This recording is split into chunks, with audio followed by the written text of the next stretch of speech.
He leads. See you later! Hurrdat Alvarez goes deep, and the Astros go up 2-0. 2-1. Swinging a high fly ball, right center field. Moniak going back, looking up. Gone! Carson Kelly, opposite field. 2-out, 3-run home run. 0-2 the count. Harvey ready. He delivers. Swung on, hit in the air, deep center field. Young drifting back to the warning track. Turns at the wall. Gone! Go ahead. 3-run home run. J.D. Martinez. 6-3 Mets in the 10th. Pitch to Cave. Hit it to right field, center field. That's going to be the game winner. Racing home from third, Aaron Schoch, and Jake Cave on the first pitch he sees rips it into right center field. And for the second consecutive game, the Rockies get a win in extra innings. In 10, 8-7 Rockies. Probably the best group of people I've ever been around. Like a hardworking population of people that, love Nebraska football. So if you're a football guy, I can't think of a better place to live in the country than Nebraska. Good morning. Welcome into Hurrdat Sports Radio here on AM 590, ESPN Omaha, ESPN Tri-Cities. We're live on Twitter, Facebook, YouTube. That's DB. I'm Ravi. Lulla here on the Pillar Exterior stage. What's up, DB? Trying to make it. Yeah. Yeah, just got to shake it off. Yep. One of those days. That's all right. We'll power through here. You might get some background music on the show today. Just try to ignore that as best you can. Yeah, I've never just like we are. I've never figured out, and it's a pet peeve of mine, how people just can't leave things how they found it. You know what I mean? But yeah. No time to lecture now. Maybe even a little better than they found it would be nice. It's incredible. It's just the boss is on the way. Yeah. Bill. I'm sure he'll be tickled. I mean, I've literally turned off every input in this entire bar, and we still have music, so I don't. It's a good thing he lives close because he is not going to be happy. Yeah, I mean, I've turned off literally every device. No, you listen, you give that to me, and it's. I don't know what's happening. Shoot, I'm fortunate to be here, man. Yeah, what was your water situation like? You text you're paddling in. I'm like, no, the water situation was cool. Yeah.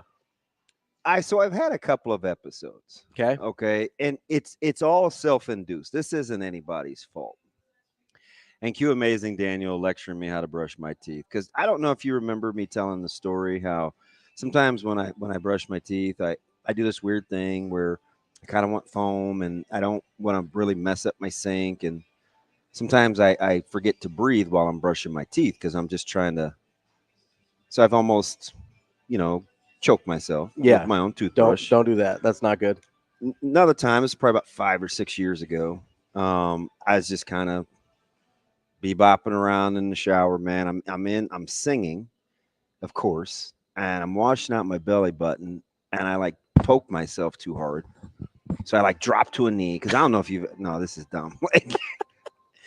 So you gave yourself a standing 8 count because you poked in the belly button too hard? It was crazy. So now I'm what were you digging for, man? I just was making I'm weird.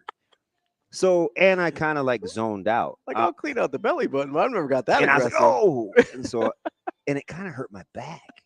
Oh, so no. I'm like, shoot, man, I'm getting old. Well, yeah, there's a nerve that goes. Bro, yeah. Today was one for the ages. Uh-oh.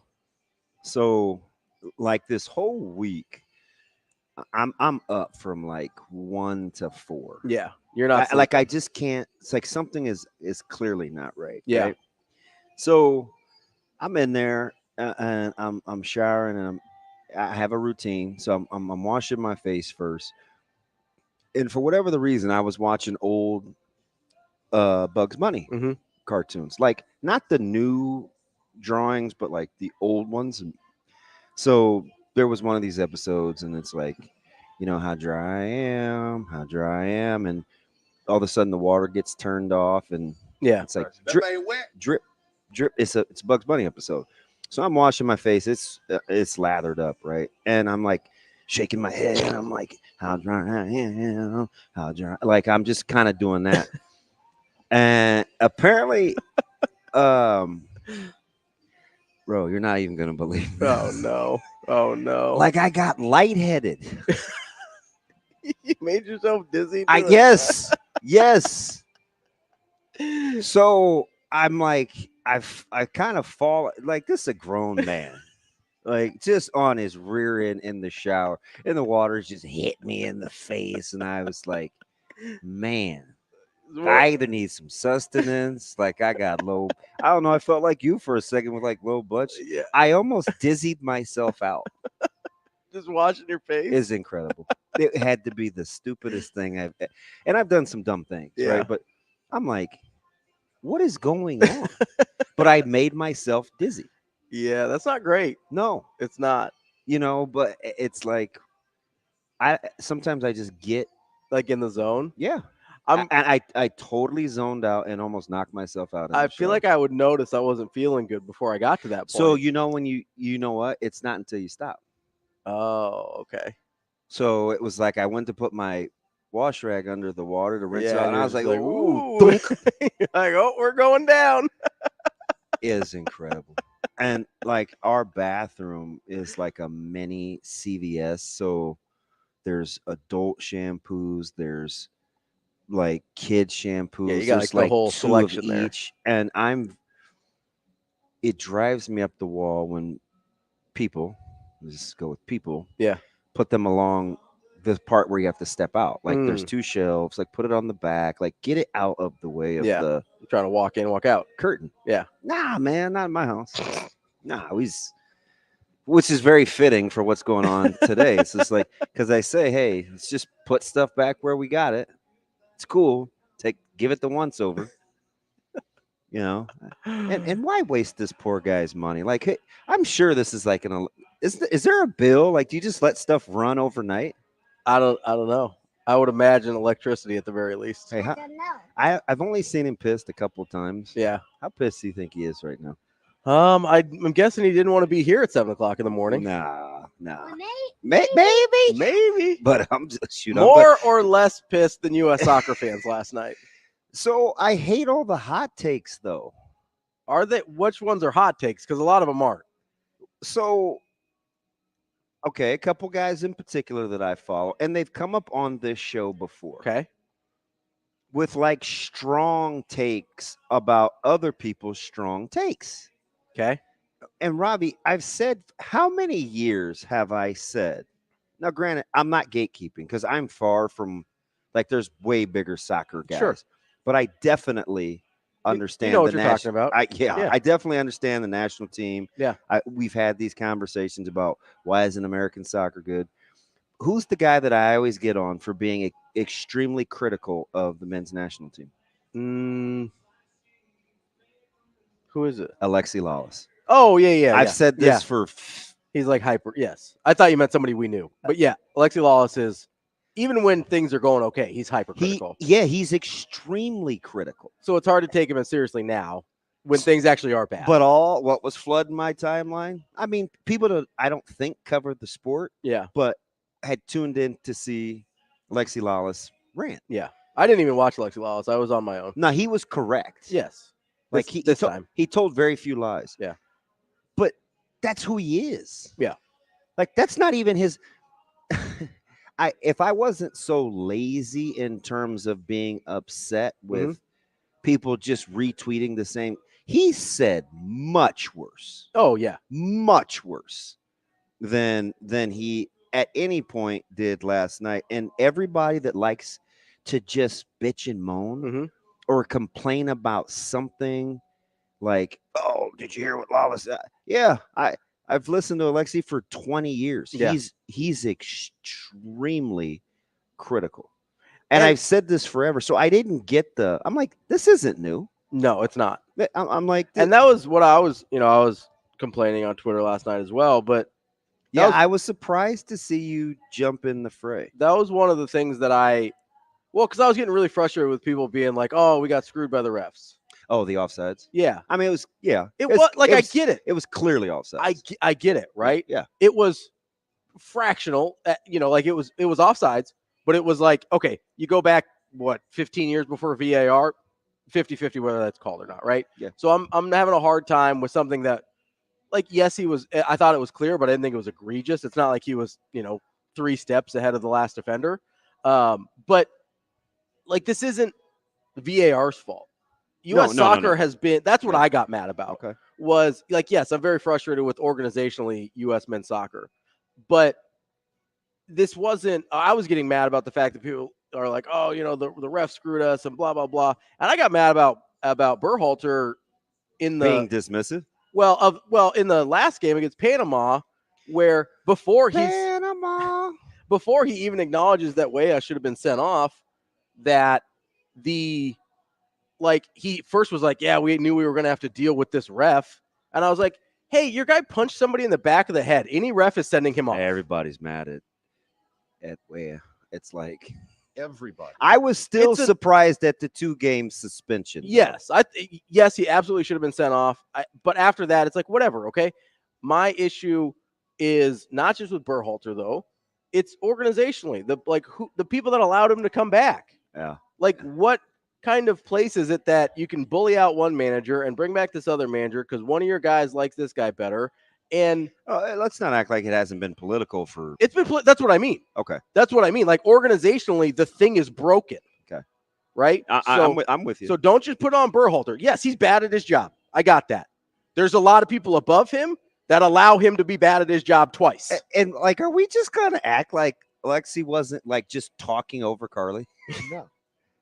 Yes, that was wild. It was. That's fine. So, and it's not. I don't dislike him. I do think he's overly critical. I think he's overly dramatic in times where it doesn't deserve it necessarily. Yeah. So when there's times like this and it does deserve it, to me, it doesn't really register. Oh, No. Bill got it. We love him. Nope. No. Just kidding. That was the end of the song. Still love him. Hey, how about pretty good natured dude, right? Yeah. Hey, whatever you need, I got you. Hey, it's about I'll as take it. pissed as I seen it. We're having a little pep in his step. We're having a tough day. It's all right. This is minor. This is minor. If you are like, I had so many people be like, oh yeah, I was tweeting things out, and I specifically didn't say anything about Berhalter, right? Because I think it's a much bigger problem than him. And then people would be like, yeah, Berhalter's got to go. And I would clap back every time. I was like, it's not just that dude. The tree is poisoned. You have to pull the whole thing, stump and all, out. Yeah. Like this, that you have to start over. And you know what it reminds me of? You being mad? Well, I am mad. But I'm more like Alexi this morning than I am Greg. But Greg was real casual about severe. He was mad at his privates once. Berhalter is real casual about being just god awful at his job. But the thing that he is well liked though. Oh, it's sarcasm. I'm sorry. You're right. You're right. Gotta breathe. Stay present. Madonna. Stay present. Donna Summer. No, it reminds me of what we heard Frost talk about, or what you've heard Frost talk about with he thought he was closer, he thought could win right away, and he made sacrifices. I think this is like a 30-year-old problem. I think when they got out of group stage in 94, they got their hope. They thought they were further ahead as a soccer program than they were. Yeah. And they've been trying to take shortcuts to get to like a quarter or a semi ever since. Like, that's what it feels like to me, is U.S. soccer thought it had beaten the system and they were on their way 30 years ago, and they've been chasing that ever since. So I do need Soccer Guy to weigh in here. Okay. Because I felt like I wanted to pull. I'm going to stop saying his name because I don't want to give him too much credit for being amazing, because he's really not. Daniel? He self-glossed this. Yeah. But I feel like we should have narrowed the scope, because I felt like there were 3 discussions happening at once with. Last night? Yes. Okay. So there's the discussion of underachieving. Sure. There's the discussion of like and that's in relation to its rightful place in the soccer world. There's what's going on right now currently. Mm-hmm. Then like there's this team, this manager. Then this there's match. this historic. And I don't even know why we started with this, except for you're super passionate and wow, everybody's pissed off this morning. We might as well just ride this wave. I need Soccer Guy or gal to to hit us up, 888-638-4876. You can hit me on social media. The perception is this talent is it's like in all time, right? I felt like for the U.S. I felt like listening to the panels the last handful of weeks. This is like I felt like it was Urban Meyer talking about Ohio State's roster this year. Hey man, this is the GOAT. This is historic. And I go back to like some of these rosters, and maybe Lawless was getting at this, but he was saying so much. It was like hard to filter through sometimes. But I tried. Yeah. Sure. I mean, and most of it I'm watching real time. Yeah. So because it was on late enough, we don't have a lot of time to go back and watch I can pause and think. Yeah. Plus, I got closed caption on. Okay? Yeah, I always do. So I'm thinking, all right, like 09, like go look at that. That roster, that's Altidore and those guys, Dempsey, Donovan. Yes. Yeah. So really good. Tim Howard's the keeper. Even 02, right? So I'm like, is he talking about what they have access to now, the training, where these guys are playing? You know, he kept making reference to them playing overseas, and he's nipping all the arguments in the bud, right? Yeah. Like, oh, you know, they need to be at academies, or we're not serious about soccer here, or you can't blame it on MLS, or they're. So I'm like, but then he said, well, I think they're a really good team. I just don't know if they're a good men's national team. Isn't that part of the discussion if we're gonna like compare and contrast? Like, what does do you understand what I'm saying? Like, I think so. Is he talking about talent, or is he talking about? And I didn't want to like, let me call Ravi and see if this is a talent versus production thing, because they've grossly underachieved. So what got them to that? The thought process that this is the most they're goating. So this is how I view it, right? Because I do believe he said a couple of different things at once. So I didn't. Yeah. I'm like, okay, so what's his main point? So I do believe this is the most talented men's national team roster ever, and what I base that off of is the leagues where the guys play professionally. Okay. The guys on the team play at a higher level professionally than any at a more consistent basis, like more guys in the EPL, more guys in. Is any of that have to do with opportunity? I don't know. So okay, that's fair. I'm not going to shoot it down real time. I'm just telling you the things that were going through my head. Because that's the only other possibility, right? Is either these teams, you know, like I take Nebraska high school football, for instance, right? I think Nebraska high school football has had good players for a while. There's more of them right now, but also the opportunities are better because people have access to them. So both could be true. One could be true, not the other. And that's a fair. At least you're vibing with like what might. No, I totally understand, right? Like that is because U.S. soccer for a long time internationally was not viewed as international quality in terms of professional level. So it's entirely possible that there were guys that could have played at that level that just didn't get the chance because there was a perception about, kind of like with Euros in the NBA for a while, right? Yep. So that's entirely possible. All I can go on is the fact that there are more guys playing at higher levels than there ever has been in the history of U.S. soccer. So that leads me to believe probably the most talented roster we've ever had. Now, if that is true, then you are talking about a historic organizational failure within the U.S. men's national team from the top down. Does it feel like, again, I'm open to, you know, helping me through this. Does it feel like we've had this conversation before? Probably. Yeah, it does. But I also think part of that's because I do genuinely believe the talent has progressively gotten better. So I think we have had this conversation before, and it can still be true again today, because I do think the talents continue to progress. I wish Clint, who, by the way, may end up being better than I thought he was going to be. Clint Dempsey? Yeah. Yeah. He's, because, you know, I like a certain amount of unpolished. And he's a little rough around the edges. He's just rough enough. Yeah. Where I'm like, okay. Kind of like how I feel about, this is not as good an example because he drives me crazy more than not. But it kind of reminds me of Shady McCoy. Okay. Right? Like, Shady McCoy is capable of saying anything. But he certainly, and some of it I think is Eagles, Bills running back, Shady McCoy. Yeah, some of it I think is legit nonsense. But he's just so authentic. He's just him. Like it works, at least for now. Sure. Like, I don't know if he's going to drive that panel crazy. Like, personally, I hope Nacho disappears, but I mean, whatever. Not like the guy that they found in the Allegheny River that had been gone since 2013. No, just off the broadcast, not from life. Which, by the way, how do you find a random car in the Allegheny River that dates back to a 2013 disappearance? I don't know. Yeah, dude was 79 years old. Ugh. Yeah, That's rough. Apparently didn't have all his faculties. I'm still waiting for more details. But again, just one of the random things you read at 3 o'clock in the morning. Yeah. But anyway, it just feels like we've had this conversation before. We have. So I wish somebody would have just asked the question, hey, A2. Well, I'm talking to Alexi.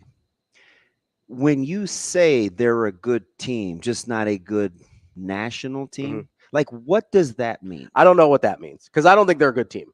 Like, I don't know what that means. like, why? Can I was listen, you know how I get. I'm all in on the Call interview. on me, please. Yep. I'm like raising my hand. I don't know what that means. I just wish somebody would have said, what does that mean? I know what the most talented roster in men's national team history means, even if you could make arguments against it. He clearly made a distinction. Yes. I don't know what good team versus good men's national team is. I don't know. I really don't. Because when I see that, I don't see anything that resembles a good team in any way, shape, or form. Yeah, I just don't need to see, like, national guys that don't really follow the sport be like, hey, ooh, he went all in. Like, they just crave the – and that's kind of crave the drama and the criticism. That's kind of where Alexi revs. Like, he revs pretty high. Yeah, and I'm just like, okay, let's get in the solutions business. Yeah. So I just wanted them to, like, expound on – Sure. And that's where I left that thing. I wasn't enamored that he melted down. I'd seen that before. Yeah. What's next? Yeah.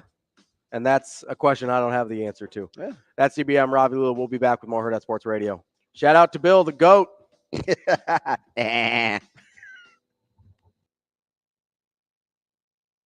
We will be back.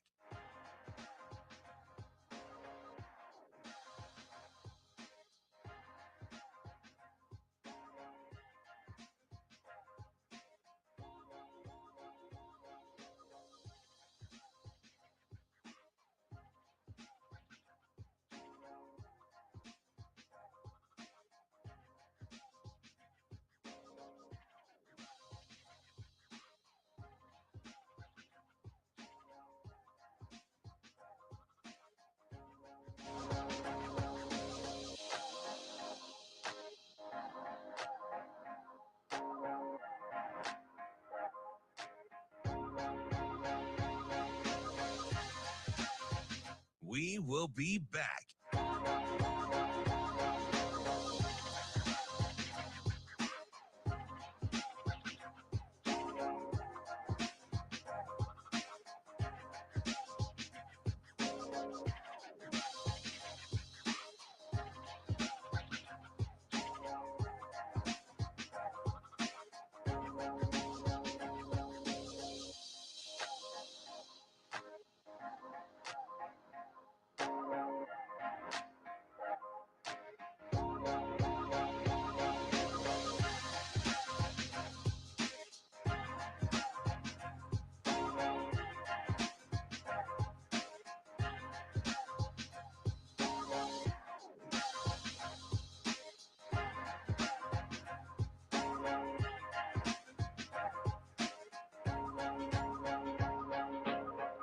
We will be back.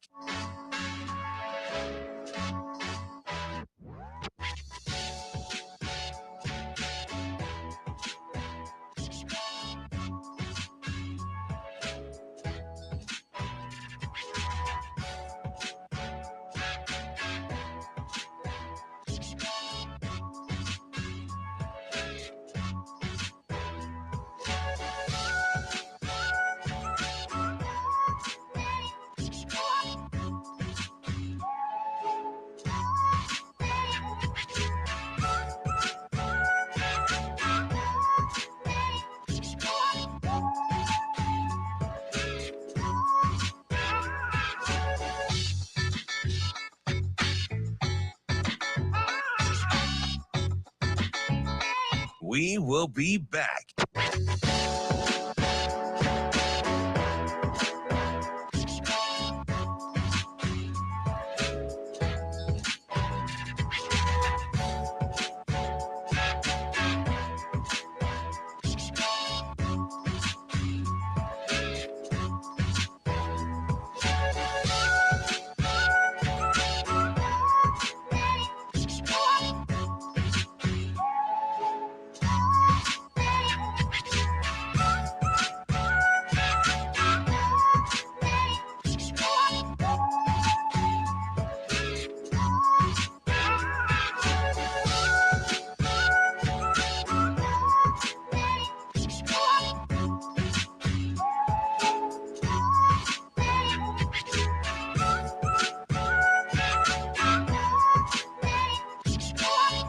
We will be back.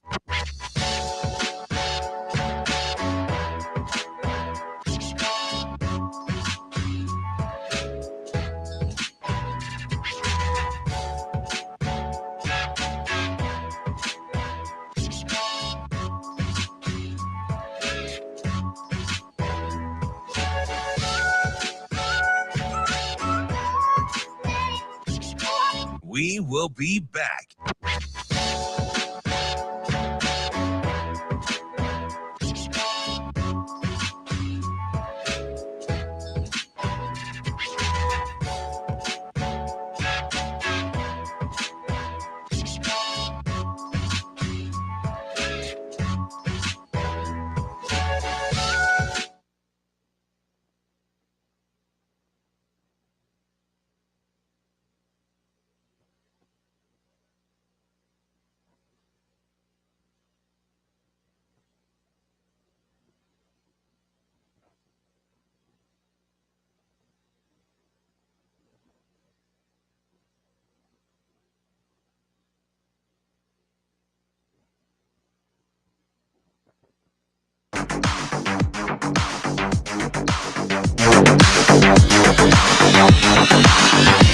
You're listening to Hurrdat Sports Radio.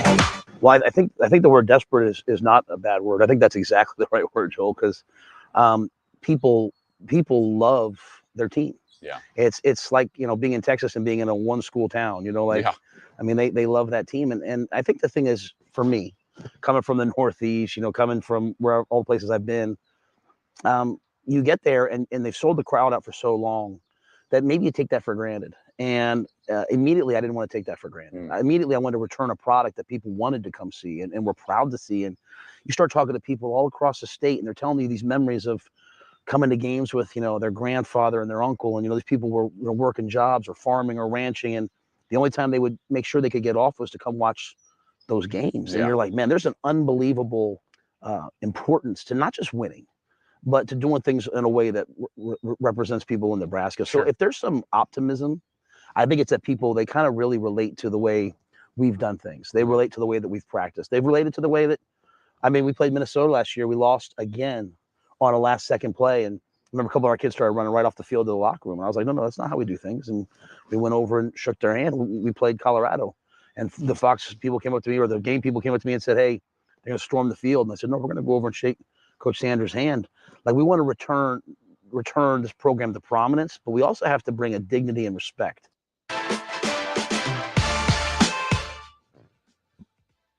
Welcome back to Hurrdat Sports Radio, AM 590, ESPN Omaha, ESPN Tri-Cities.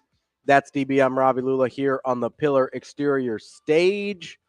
We are talking what on earth is wrong with U.S. soccer. I feel like that could have been a sports talk topic for every 4 years for the last 30 years.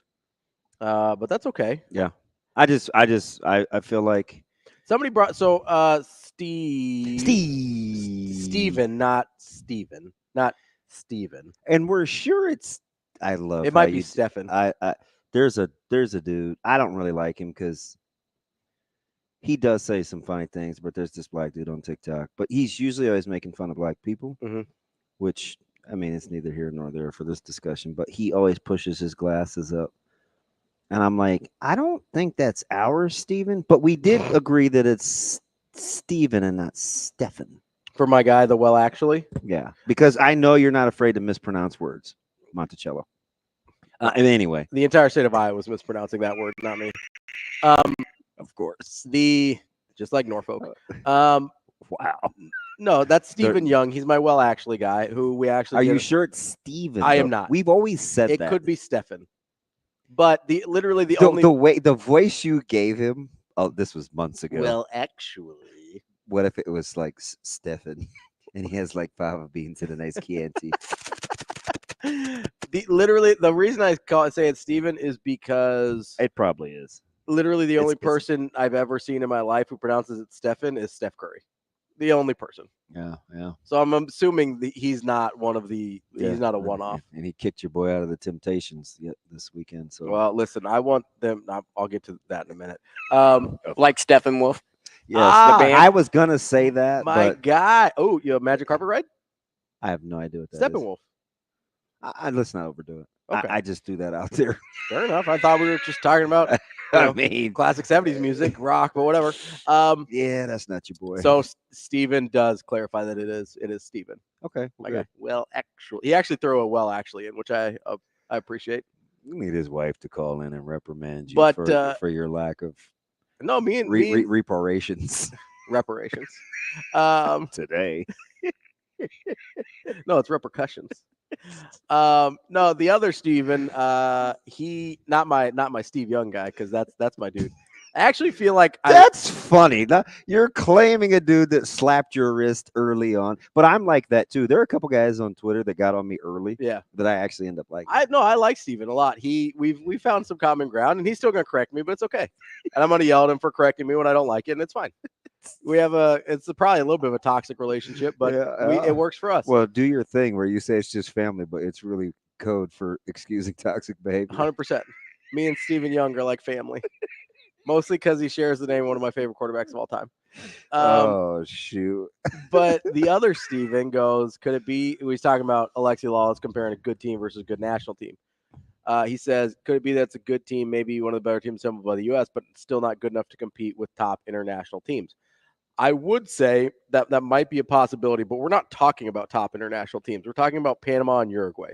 This was not a death group to get out of for Copa America. It wasn't. This was a group that it was believed the U.S. could get out of just by accident, right? We're not talking about Argentina and France and Brazil and Portugal and Spain and Italy and England. Like, we're not talking about those teams. We're talking about Panama, who had only beaten the U.S. twice previously. Apparently, you could be talking about Colombia here pretty soon, too. They appear to be on the come. We're talking about Uruguay, who was not an outstanding roster. So, as some like to say, Uruguay. No, Uruguay. Not like Urguez Urbina, like the pitcher. I think he went to prison for murder. Yeah, me too. I think he did. Yeah, I'm not joking. Yeah, I think. I believe he did. I'm not making that up. I believe you got to murdered someone in the Dominican Republic and is in prison. I'm 100% with you. I think it's Uruguay. Uruguay. Stop it. That's not what I said. Not Uruguay. Wait, I want to grab you by your lips and fix them. I'm not going. I'm not going. Uruguay. Uruguay. Stop it. Jiminy Christmas. What the world is wrong with you? Do you understand the words that are coming out of my mouth? Don't do it. Don't do it. It's a little role reversal here in that particular Like, what movie. is going on?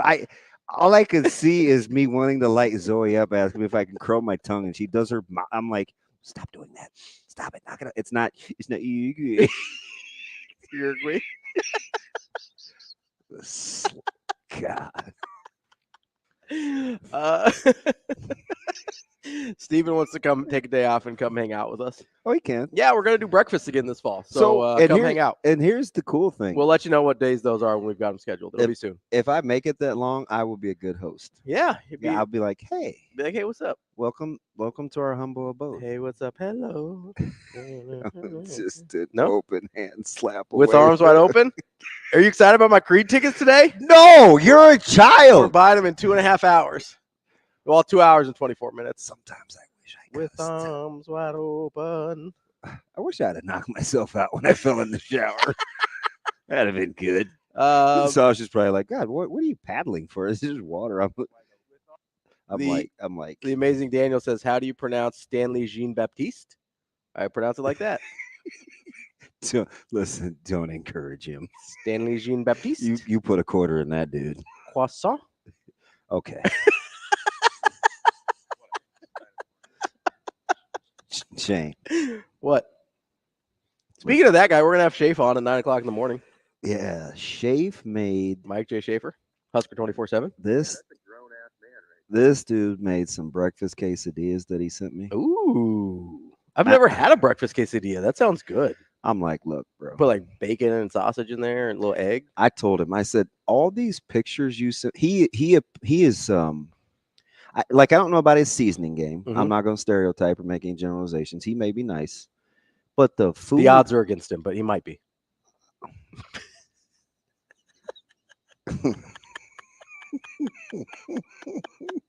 Just not taking the bait. It's amazing how I have to dial in second to second. Yeah, you almost got me again. But I had to tell him, I'm like, look, all these things that you send me, I think I could eat by myself. I'm sure you're supposed to be cooking for your family, but that wouldn't be enough. I mean, little man's not eating anything. You never know, he might. He's got him ready to toe the rubber here in about 4 months, he said. I don't think you're working on that overhand motion. I don't think he's how to grip yet. a golf ball. I don't think he's got teeth yet, man. Hey, gum that thing. I don't know. There could be bacon involved. But anyway, he sent me these quesadillas, and they looked absolutely sensational. And it had my go-to, nice ground breakfast sausage. Yeah. Oh. You know what would kind of low-key be good in a breakfast quesadilla? What's that? Maybe a little bit of chorizo? Yeah. So there's a place in town that has I like chorizo. I think without you and Micah. That has without question the best chorizo. The SkyMax wants to know how many Red Bulls I've had this morning. I don't drink Red Bull. No, and we need to tell my guy, tell SkyMax, I'm just like this. Yeah, something is clearly wrong with you. Surprise, surprise. I mean, we're going on weeks. Yeah. Like, just how I am. The whole making fun of me like driving past a billboard, that was only last week. It seems like months ago. Oh my gosh. T-Mobile? I should get a cell phone. Yeah. That's TB. I'm Ravi. Lulla. Maybe we'll get to Coach Rule sit down. Maybe we won't. Probably. Hey, do you think we've heard a lot of talk about ADs? You think you'd have one bash you on your way out the door before you go to SC? Boy, he got loose. It's not great. We'll be back with more Hurrdat Sports Radio coming up next.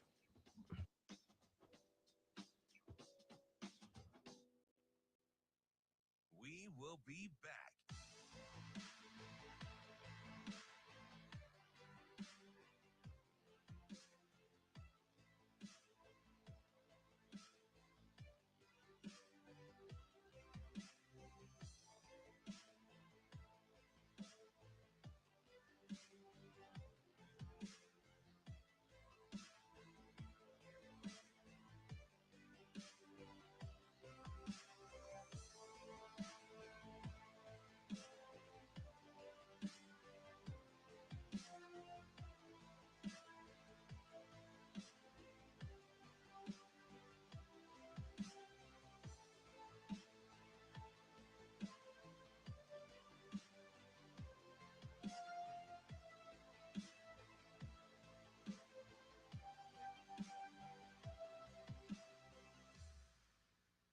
We will be back.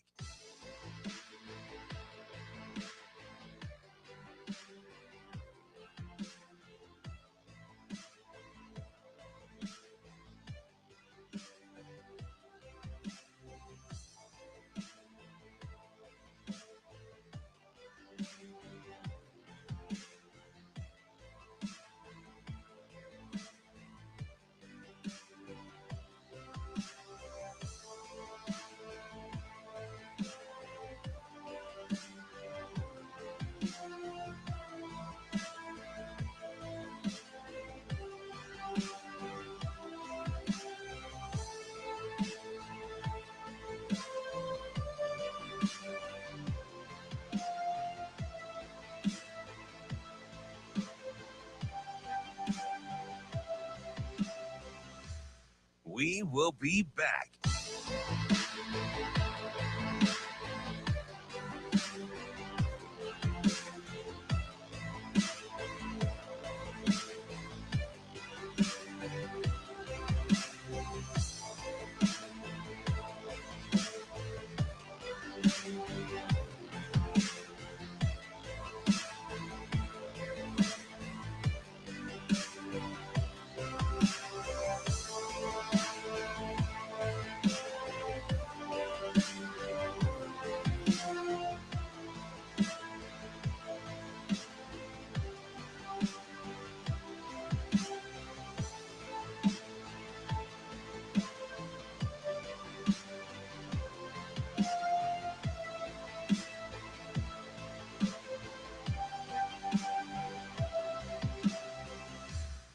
We will be back.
You're listening to Hurrdat Sports Radio. When I looked at Nebraska, I saw the facilities. Yeah. I saw the fan base. I saw the financial situation. I saw a school that had no debt. You know, one of the only Big Ten schools with no debt. And the age we're getting ready to move into, I thought, well, this place is uniquely positioned. I saw a history of excellence. My question was, can we recruit there? Sure. You know, I had people telling me like, hey, it's in the middle of the country. It's gonna be hard to recruit. Hey, why don't you wait for a job in Texas or Florida or something like that? And I kind of fell in love with the place, but that was always my question. So getting there and seeing how cool of a town Lincoln is, how big of a city Omaha is, how much the football's pretty good in that area. There's a lot of Division I players coming out of that area. And then saying that there's still a national pool, and I still can wear this. I can still wear this to an airport in Florida, and I'm gonna get a Go Big Red, I promise you. So we still have some pull. Now we have to play well, but we can get players to come to Nebraska. Wrapping up hour number 1 here on Hurrdat Sports Radio, AM 590, ESPN Omaha, ESPN Tri-Cities. We're live on Twitter, Facebook, YouTube. That's DB. I'm Ravi Lulla here on the Pillar Exterior stage. I'm going to try this Twitter thing.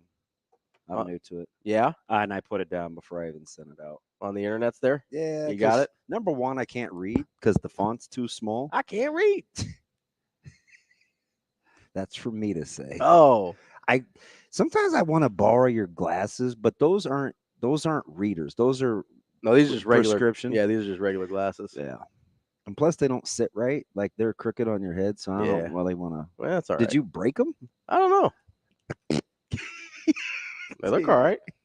What do you guys think? Hold on. Let's see if we can fix them a little bit. I don't know. I can't see. What do you guys think?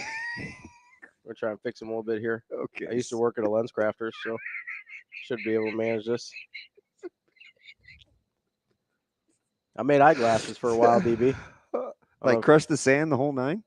Yeah, it doesn't come as sand, but they come as like blanks, and then you grind the lens down to the right prescription and do the whole thing, and then you shape them you have to like scan the frames to get the right shape of the glasses, and you cut them out, and then I assemble them and stuff. Working my life away. I straight up made eyeglasses. It doesn't come as sand. I was joking. Well, I don't know. Not everybody knows about the process. I don't want to make assumptions. Try to meet people where they're at.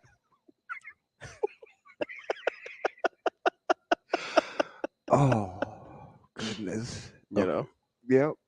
I'm aware. Just like Amazing Daniel trying to meet me where I'm at, because he goes, why is it important to say Monticello with the correct Italian pronunciation, but not Uruguay with the proper Spanish pronunciation? He says it seems racist. And I go, it was my ignorance.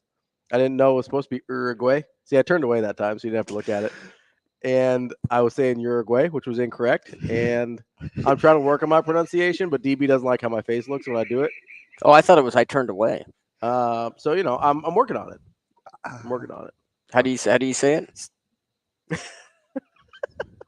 I mean, I don't know. I'm asking. I don't know. Ryan, I'm just trying to learn. Ryan says totally looks like a guy that would have worked at Lens. I don't even know what that means. I don't know what that means. I was the only Indian there, if that's what you mean. As far as I know, dude. At least in my time. Cut it out. I'm sure there are other Indians that work at the Great Luxottica Corporation. Just none that I was aware of. Do you want to get to TK? Yeah, why not? Let's go to the Hurrdat hotline. We've got our guy TK. Wants to talk about Coach Rule. What's up, TK? Oh. Good morning, fellas. How you How doing? are we doing? Well, We're doing great. We're okay. Hey, for the record, Ravi, What's and up? Damon can attest to this, I season my food. Not all of us, people who look like me think that mayonnaise is the greatest thing on God's green earth. What do you mean people look like you? Like offensive linemen or lawyers or what? Exactly. I think we might have killed Speaking of DB. offensive linemen, I am He just lays in I the am cut for ashamed of those. you. You see how he just suddenly ashamed. dropped that and just moved on? Who are you ashamed of, TK? Oh, man. Both of you for just completely glimpsing over. Listen, I had your Torres. guys back. What happened? You guys both yesterday just barely talked about Kahina Torres. Oh, I get it. I call him HKT. We talked about him a little bit. And Ravi actually nailed the pronunciation. I think. I don't know. I don't know if it's Kahina or Don't Kahina. It's do it again. Kahina. It's Kahina. It's Kahina. Okay. You had it right. Okay. He said, "Oh, it looks phonetically like I don't know. Kahina." Someone's learned how to read. Wow. You mean Tahine? and not just billboards and advertisements. Hey man, 2 toppings, $10, buddy. That's a good deal, man. Suck it. I should read more. Ryder eats free today. What's that? Your girl eats free today. Oh yeah, That's a special. It's Tuesday. Kids eat free. He dropped the rider on me. Let's go. Have you heard me call her that? Yeah, you call her that on air sometimes. Oh, good. You call her that all the time, DB. Wow. Good recollection, TK. Zoe Ryder. I do. Hey, so I looked at that picture that you sent me of your, what did you call it? Fajita type Chipotle thing? It looked legit. Yeah, I don't know. I just threw stuff together. I have to make it so it tastes good, but it's not spicy because my wife is kind of a wimp. Yeah, I remember that whole Indian debacle. No Whoa. pun intended. No. Why all of a sudden it gotta be a debacle when it becomes Indian? He didn't like the recommendation, but his wife doesn't have a spicy palate. Okay. No, true story. All right. It's not you. Might have to. It's not you. It's me. Might have to break up our little production company, Jules and Mules, over here. The Mules is getting mad at the Jules. I don't know how I feel about it. Oh, Can't just call the Jules a debacle and think it's gonna be cool. TK. Hey, Houston, he has great feet. Yeah. His feet are probably some of the best I've seen of Nebraska recruit for a while. He looks like a pro. He looks like a very, very accomplished interior lineman, doesn't he? Yes, he has it looks like he has the proper attitude to block at the next level, and he can capture linebackers. And these linebackers they're not slow like me. They're not me out there playing nose guard and middle linebacker. But he does it pretty well. You and I had a conversation yesterday too that I think was pretty interesting. That flew under the national radar. How about? And I made fun of you for going generic with Coach Williams, but Nebraska women's basketball just but still, Nebraska just landing 5-star basketball talent as well in Lincoln. No big deal. Hey, she's nice. Oh yeah, she's nice. Oh yeah, that's all this. That becomes looks like she's playing by herself. Looks like a very potentially a very nice backcourt. Yeah. Oh yeah. How many stars they got in that backcourt combined? 10. Yeah. This is why I really think that Nebraska could be one of the top 3 teams in women's basketball over the next 3 years in the Big Ten. And it's going to be difficult just from the pure talent of the new folks, but that roster is deep. And it's only going to get deeper. And remember, she lost a couple of key players last year due to injury that she gets back this year. Yeah. Everybody kind of forgets that. So how'd you like to sit down? Did anything catch you by surprise? He's pretty consistent. I wasn't surprised about any of that stuff. It seems like there's less and less talk about a quarterback competition. I mean, he still said he threw him in there. He threw him in there, but yeah. He said we need all three, but there was no competition thing that I heard. No, I think you're right. He did mention, hey, I think to get through, if we want to play 17 games, I think we're going to need 2 or 3. But he didn't really say, oh, it's going to be an open competition. He kind of leaned into it a little bit more than he had. Well, I'm not surprised. But go ahead, TK. I'm not surprised, but I am surprised that people took offense to the desperate comment. I'm desperate. I don't know about the rest of you. How'd you read that? What surprised you about how it was internalized? Well, I think people thought, like, some people. It's funny enough, the very desperate people on Twitter thought that it was a slight against them. Yeah. I saw that on a few places, and I'm like, you're just proving his point. Like, you're the ones who are constantly wanting more. Yeah. All right. We'll get that. That might be a nice little set because I got something for you. TK, I appreciate the call. Hey, you know what? Have a good day, guys. You got it, bud. You know what we need to get into? What's that? So that segment of the population that Cooch is talking about, they got mad about desperate. They're the same people that get mad about being positive in the offseason. Mm-hmm. They're like, oh, offseason national champions. How many times have I heard it? Do you know how aggravating that is? Yeah, it's like, what, do you want to have a bad offseason? Is that better? Again, not to go all anti-Alexi Lawless. Yeah. What's the alternative? Yeah, what's the alternative to having a good offseason? Like, do you not want it talked about? Like, so what are we really saying when we say that? It's not even about the offseason. They're mad that good off seasons don't lead to wins in season. That's it. Because if you start winning, they want to hear all about how great you are in the off season. Trust that. Like, they win 8 or 9 games this year. Off season national champion talk will be like, you remember when Bo's team beat Arizona in the Holiday Bowl? Uh-huh. Nobody had a problem with being off-season national champs that year. Oh, yeah. Nobody had a problem going into that next year being like, oh, yeah, here we go. I'm always here for the comment section. Yeah. I'm looking at Class Sit Down, which we'll unpack, and I'm like, are you guys really giving the eye-rolling emojis to a guy being positive? Like, what's the alternative? Yeah, what should he do? You want him to be like, oh, God, we're in trouble. It's going to be rough. They just have to be, like, miserable, because the only real alternative is to not pay attention at all. Yeah. Because he's not going to say, hey, man, we're terrible. We got some work to do. That's DB. I'm Ravi. We'll have more Hurrdat Sports Radio coming up next. We will be back.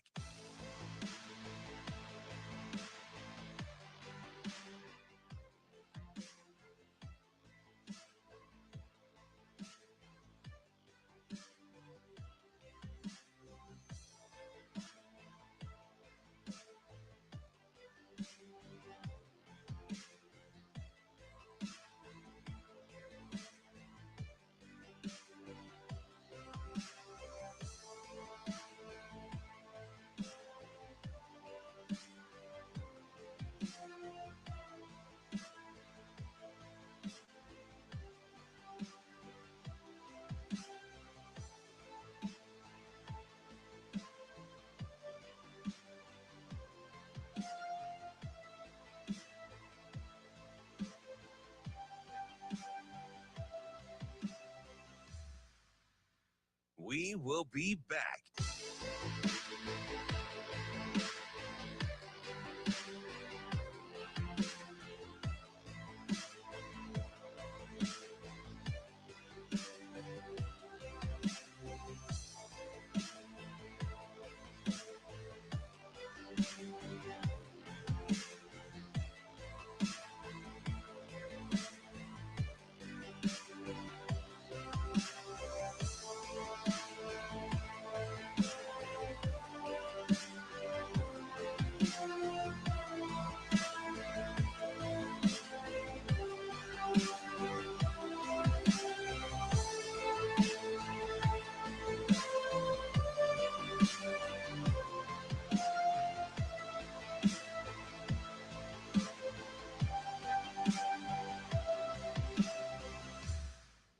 will be back.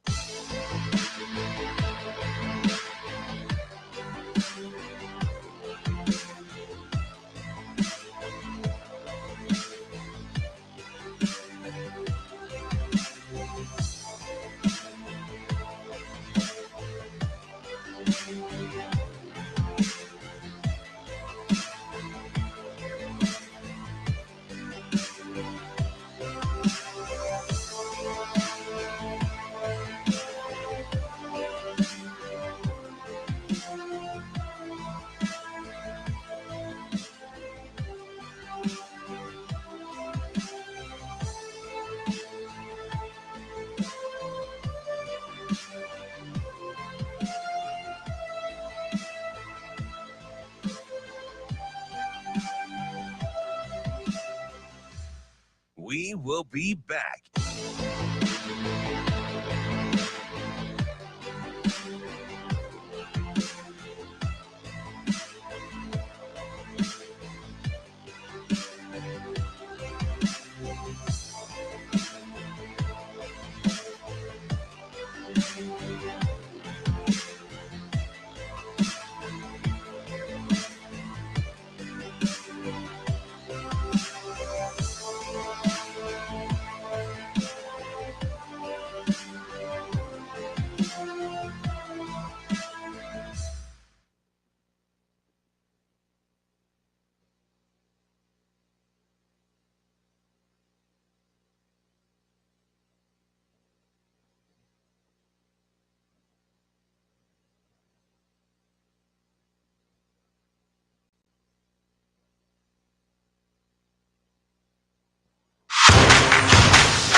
You're listening to Hurrdat Sports Radio. Our staff, we are not afraid of failure. We are not afraid to go 2-10 our first year, 1-11 our first year. Everyone talks about building a culture, and you don't even know what that is sometimes. Well, to me, it's getting the best people possible and setting high standards for how you do things. And if that means that, hey, I'm going to play the guys who will do things right early on, and we might not lose, or because, we're trying to recruit freshmen, not take a quick fix.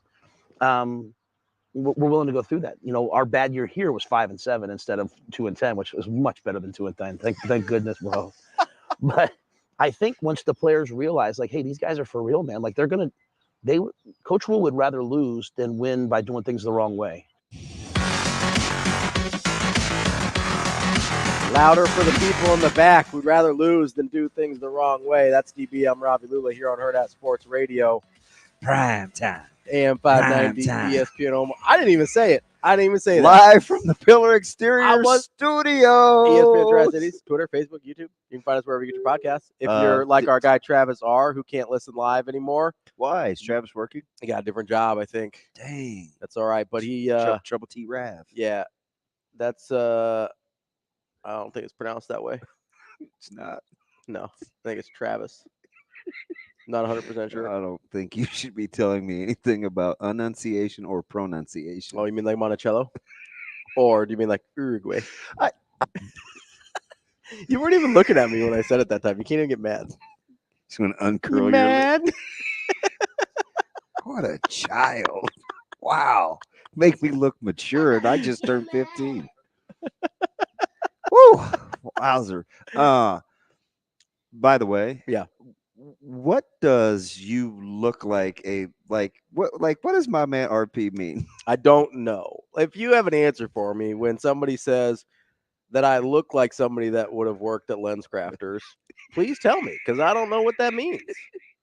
I also don't look anything like I did when I worked at Lens Crafters. Maybe it's because you're wearing glasses, you're sitting at a table, you've got that presence to where like somebody just wants to come up and get like glasses. I actually didn't interact with customers at all. I was in the lab in the back. No, of course you were. It's where all the smart people are. It's not no sand though. Just I'm not using sand. I'm sure there was sand involved at some point. Although with the polycarbonates, I don't know that there is. Like there is. They don't really make glasses out of glass anymore. I don't know if you know this. This is the picture that I was talking about where I said you were outside. And you acted like you didn't know what I was talking about. You said I was with my family. Well, Well, I mean, you love Brooke. I do love Brooke, but I was confused because I was like, my dad's not there. I don't know. Can I tweet this? Yeah, go for it. This is classic. That I bet I'm the only kid to ever meet a Nebraska national championship winning quarterback with a Miami shirt on. Yeah, like we have to talk about this. We can. I can give you the story behind it. So you want another funny story? Yeah. We have a Miami Hurricanes glass and plate in our house. Really? From when Caleb was little. Amazing, Daniel. If I'm still saying Uruguay wrong, like call in and tell me how to pronounce Uruguay. Why do you give him? He's just gonna keep it on. Huh? Yeah. You know he'll bring that up in 5 years. I know, but so I'm giving him an opportunity to get it right, to help me get it right. Yeah. So when I almost did a little My Chemical Romance there, but you probably don't know who that is. Who? My Chemical Romance. It's a band. Say it slower. My Chemical. Okay, that's good. Romance. Did anybody think he was saying mechanical? What do you think? You're saying bromance? Shut up. Mechanical bromance. When I was a young boy. That's My Chemical Romance. It's a song. I'm gonna lose my my father. mind.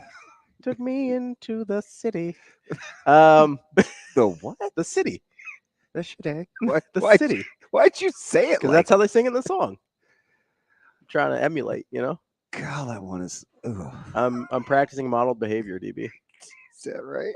Who are you modeling for? The My Chemical Romance. You wouldn't even be my daughter at this point. She just turned 6. You suck. Wow. No, Jared Leto is not the lead singer of My Chemical Romance. He's the lead singer of. What are we talking about? Travis here is it. Travis S or Travis R? It's not Jared Leto. No, Jared Leto is the lead singer of 30 Seconds to Mars. Both kind of emo-y though, so you're in the neighborhood. Emo-y? Emo. Is that even an adjective? No. Emo-y. It's like emo, but an adjective. No, so I made it understand. Emo. You just made that up. Yeah, 100%. Because we never make up words on this show. By the way, I just want you to know Travis seasons his food. No, that's other Travis. Well, no, that would be TK Thomas. Yeah. But wait, the other Travis also seasons his food? He probably seasons his food. Well, too. we're making assumptions here. I don't know. Now we're stereotyping in the other way. Gotta be careful here, DB. Anyway, the whole thought process. So if you listen to that clip and you're like, man, I really like the direction they're moving. Yeah. Does that have anything to do with Kool-Aid? Does that have anything to do with Roulade? Maybe. Does that have anything to do with winning the offseason? Maybe. Open hand or closed fist? How big your hand? Let me see. They're big for a little guy. But listen, like if that moves your needle, you don't have to apologize for that. Yeah. That's what I mean. Like it sounds like good, solid progress. Yeah. That's okay. Progress is positive. I understand if you get frustrated when people talk about progress and then you don't see the results of it. I get that. I do. Stop letting those people off the hook. That doesn't mean it can't. If I talk about progress and I fail 10 times, do you want me to stop talking about progress? Or much like Sir Mix-a-Lot, there was a butt coming. All right. So I was getting there.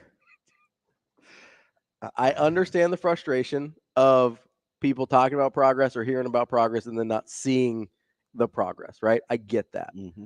But again, it's like you asked in the previous segment. What's the alternative? So do those people, like if your child is struggling and you're in class or you're being taught or you're at it, do you just like want those people to just like stop teaching?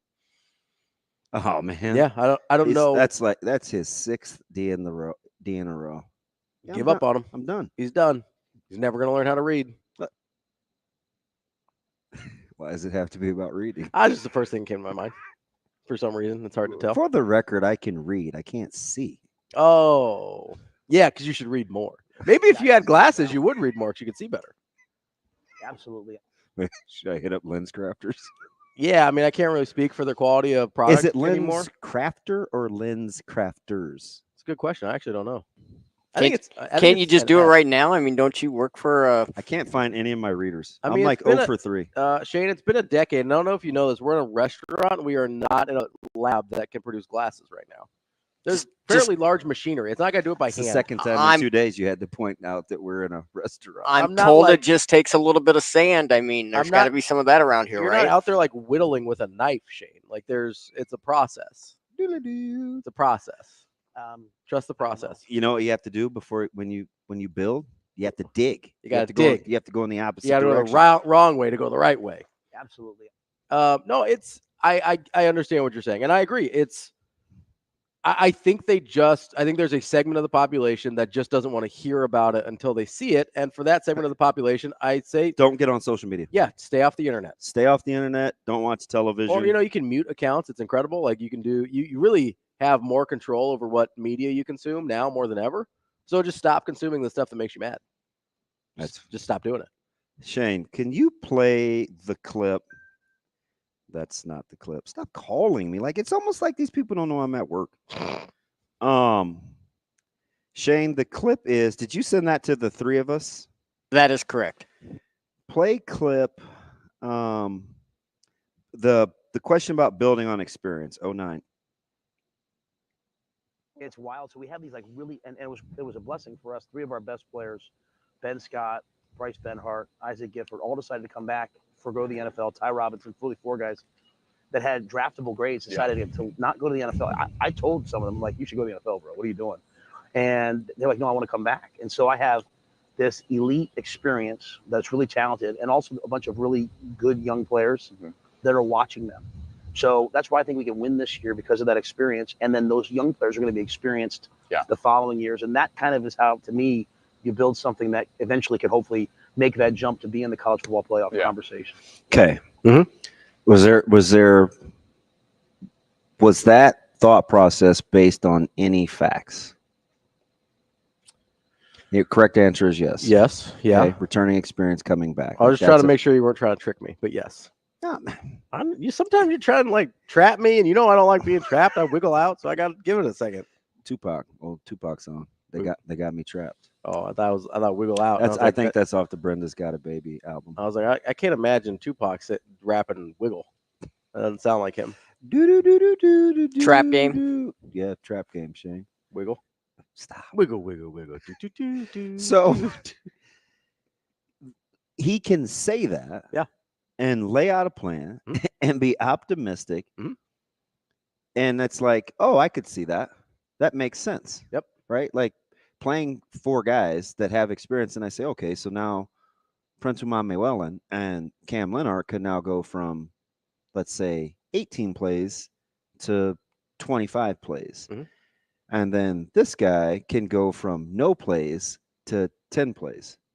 That's just good, solid development. Yeah. Like that's not, here we go. Yeah, it's not smoke and mirrors. That's real. But because he's developing guys, he shouldn't think that they can win.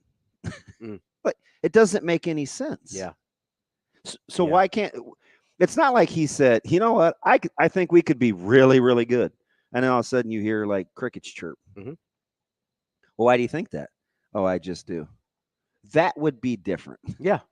There's nothing. I mean, and that is, I think that's kind of the root of the problem is we've heard coaches in the past tell us, and I know this is where a lot of people's minds go, is we're close, right? We heard that for years, and then nobody would tell us why they were close or why they felt like they were close. And so people kind of, I know people don't like this word, people get kind of triggered when they hear some things that remind them of something in their past. Yeah. And they don't always take the time to put it in the proper context of what's happening now, right? And so what's happening now is like, yes, he feels like they're going to be pretty good next year. And he said, do I think it's going to be this year? I think it is. Is it going to be next year? Absolutely. Like definitely. Shane. And so go ahead. The difference is exactly what you were talking about. He says, yeah, I think we're going to be pretty good for X, Y, Z, 1, 2, like, and he lays it all out. He's not just saying like, yeah, I think we're close. Like he's giving you real data, real evidence to tell you, like, these are the reasons we're close. These are the things that we're getting better at. If we're minus 17 in turnovers again next year, I should have to look for a new job. So that was the consistent theme, right? Turnovers came up an inordinate amount of times, right? Yep. Shane, let's go with some more credibility, not just because I'm here, I think we can, right? Oh, you did it at Temple, you did it at Baylor, so automatically, therefore, you'll be able to do it at Nebraska. He didn't say that. What he said was, Shane, play clip 16. You know, I'd say I learned a lot. I'd say I learned a lot of things. I would not be able to be the head coach of Nebraska had I gone through that. Every decision you make is magnified in Nebraska 10 times over. And if you're not really confident in who you are, I could see it really affecting you. I could see you, compromising.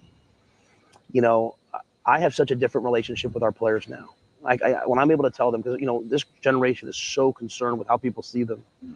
And for me, I've been national coach of the year. I've been, hopefully we can have him be our coach. I've been a meme and laughed at on SportsCenter, and as Rudyard Kipling says, if you can meet with triumph or disaster and treat those two imposters the same. And so I've been able to teach my own kids that. When I go out there now and the crowd's cheering, I've also had 50,000, 70,000 people in Panther Stadium screaming to fire me. And what I learned through all of that is, man, I just want to make it about my players. It's not about me. And coaches say that they mean it is about them. It's really not about me. Like, I came back to college football because I knew young people needed coaches that cared about them, coaches that don't want to throw them away, coaches that don't want to give up on them, coaches that want to make a environment where they can be safe to have failures but grow. And if I learned anything during that time there, it was Christian McCaffrey, Brian Byrne, all these amazing players I had a chance to coach. They're just people. Remote versus near. Yeah. Right. Remote miss versus near miss. Being motivated by it, being able to overcome things that haven't always gone your way, and learning from it. Right. I could probably tell you, outside of my brother and my dad, I haven't, because there was no teachable moment in that I can think of right now. So I'm gonna put that to the side. But the other, the pits that I've hit, you can go all the way back to getting benched on national television, right? I think the ability to endure and come out of the back end better. So having gone through that, you know what I won't do? I won't celebrate a minor victory like a good rushing performance against Texas Tech and not pay attention the next 5 days of preparation. See, that won't happen to me again, because I remember how that made me, remember how it felt. You don't want to do it again. Well, yes and no. I remember real time. It felt pretty good until Pasadena happened. Yeah. And then it's like, well, you got to take some self-inventory. You're like, oh boy, yeah, I'm not doing that again. Which is why it describes a lot of my personality to this day. We don't focus on a lot of the accomplishments. We move on to the next thing, because I'm very guarded about celebrating early and not staying in the moment. Yeah, not giving yourself an ability. Because then that's because you're afraid you're sabotaging yourself for the next thing. And something inevitably you'll miss something. Yeah. Right. So I stay on high alert. Sometimes some people call it paranoia. Well, that's why I hardline on so many things. Like, there's just some stuff I'm not doing again. Like, anything that I've hardlined on, it's because I already tried that and it's not for me. It didn't work. Yeah. Like, no, not doing that again. So when I hear that, if I'm motivated by that, or I think, golly, man, I could really relate to that, because that's really what we're saying when we make up those loosey-goosey terms like Rule 8 and off-season Kool-Aid. See, what we mean to really say is, you know what? I really connect with that guy. Yeah. I like him. But you know what? That may not mean that they win X amount of games. Sure. Guess what, though? You can still like the guy, and he can still be telling you the truth. And you understand what I'm 100%, telling you? yeah. Like, that's, all those things can still be true. That's what we have to be able to embrace. And the other part of it is you can't be afraid. Yeah. You can't be willing to make yourself vulnerable and not live with what could be on the other end. It's like relationships, right? You can't be afraid to like or to love someone because you might get hurt or you might break up, because then you will never experience the joy of it working out. And if you're really honest with yourself, if you want to stay with that analogy, you don't allow yourself to experience whatever the gift is to the fullest, right? Yeah. Like you're limiting yourself. You rob people of their blessing. Yeah. Right. And you rob yourself, honestly. So you rob yourself as much as anyone. So it's like, I just don't, I'm just going through all just go check out like the interviews and the clips and stuff and the comments. And it's like, you guys, it's okay. It's okay to care. It's okay to think this is good stuff. And they may only win 6 games, and it's still good stuff. And it's still progress. And it's still true. Yes. That's the thing. Right? Because you're trying to separate the process with the outcome. And we've talked about this 2 trillion times about being too fixated on the process. You better be able to resort to and fall back on your training and your preparation. So when those little moments hit and they're staring you daggone dead in the face and it's 4th and 4, he used a beautiful example. I wanted to stand up and clap. He said, you know what? I want to be able to play catch and convert 3rd and 5. Does that sound familiar? It does. I think he used 3rd and 6 before, but yeah. If you can just do those little things. I had a great, I told you I was having that conversation with Stetson, right? We were talking about Michigan and yards per carry and rushing touchdowns. And I said, you know, the funny thing is, what's the word? For as pragmatic sometimes as I can be about results and how to get there, and very resolute in my beliefs on what it takes. I do understand, and I would try to convince you that they're not near as far away as people think.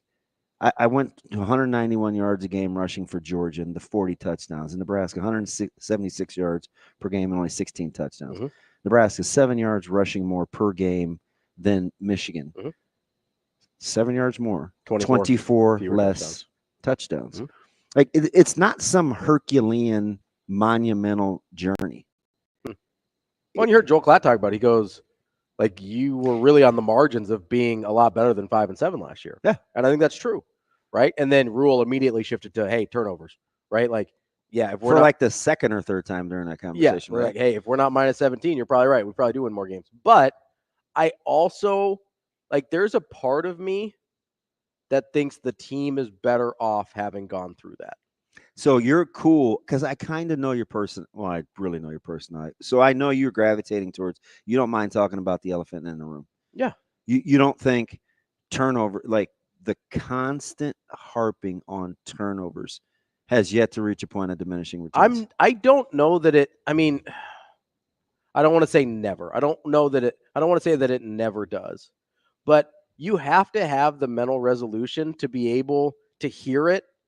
Like, you know, people talk about this with free throws all the time. They're like, at a certain point, you just got to stop talking about free throws. It's like, or at a certain point, you have to make your free throws. That's the other option, right? I'm not going to, like, if somebody's not mentally strong enough or mentally tough enough to be able to hear about the thing that they're not doing well until they do it well, then maybe that's not the right person for you, right? Maybe that's not the right person for this Nebraska program because they're going to hold you accountable. How do you hold people accountable? You communicate expectations, and you have to communicate where people aren't meeting those expectations. If turnovers are the problem, you have to continue communicating that until it gets fixed, because you can't just say, oh, well, we'll do better. It's like, hey, stop turning the ball over. It's like, no, not only are you communicating about the turnovers, you're communicating, okay, how do we stop these turnovers, right? How do we make sure? It's not just, oh, we're going to play cleaner football. Like, let's get specific here. Okay. Are we talking about, hey, we're doing the X factor going into the end zone with the running backs? Are we talking about quarterbacks being able to read the defenses a little better and make better decisions? Are we talking about just executing the throws after they've made the right read? Are we talking about just catching snaps? Like, what are we talking about with turnovers? Because they happened in a lot of different ways last year. And so you can't just say, hey, we need to stop the turnovers. You got to get real specific, which means you have to talk about turnovers. And if you can't handle that, maybe it's not the right place for you. Like, if you can't handle I don't know how to correct people without talking about it. So if you're going to correct turnovers. And we did watch it consume some people, right? Like, And that's fine. And but it clearly, I'm gonna support the discussion here. It clearly affected Jeff Sims. 100%. Like, I don't think it affected Heinrich Haarberg. No. He still had turnovers, but I don't think it was in his head about it. Yeah. I think Jeff Sims was in his head about it. And that's not saying anything about it. Just like some people can get consumed by it, like you said. And what ended up happening? Well, it's just not going to be for you. Yeah. But at least you know. Yeah, 100%. Like, the ambiguity is worse than finding out, like, oh, it's not for me. Yeah. Right? And Heinrich Haarberg kind of found out, like, hey, yeah, I'm about this life. There's some things I need to improve for sure. But Heinrich Haarberg seems like he's about that life. I can ride with that guy. Like, even if that's not necessarily the guy that I want to be starting quarterback, because you'd like to see somebody that plays catch a little bit better and has some things here or there or stylistically a little different. But that's a guy I can ride with because he's not going to get consumed by the things you need him to get better at. Yes. And ultimately, for this team and within the confines of this culture, those have to be the guys that you roll with. Mm-hmm. That's why I like the fact that he said, yeah, I'm going to play guys that are going to do things the right way. He snuck it in last year. He said, listen, man, I'm going to play the guys I trust. And if I can't trust what'd you, he say? I can't play you. Hey, I'm not changing on Saturday to try and win I'm a game. riding with the guys that show me Sunday through Friday. 100%. Yeah. He reiterated that again. That's DB. I'm Ravi Lulla. We'll be back with more Hurrdat Sports Radio.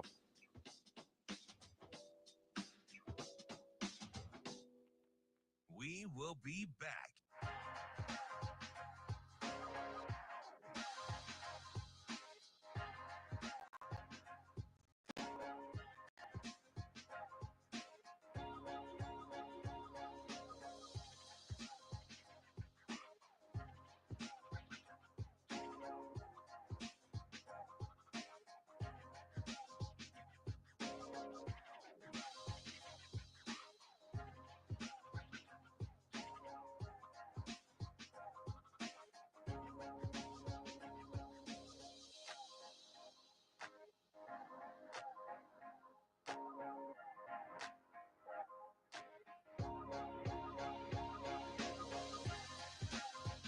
We will be back.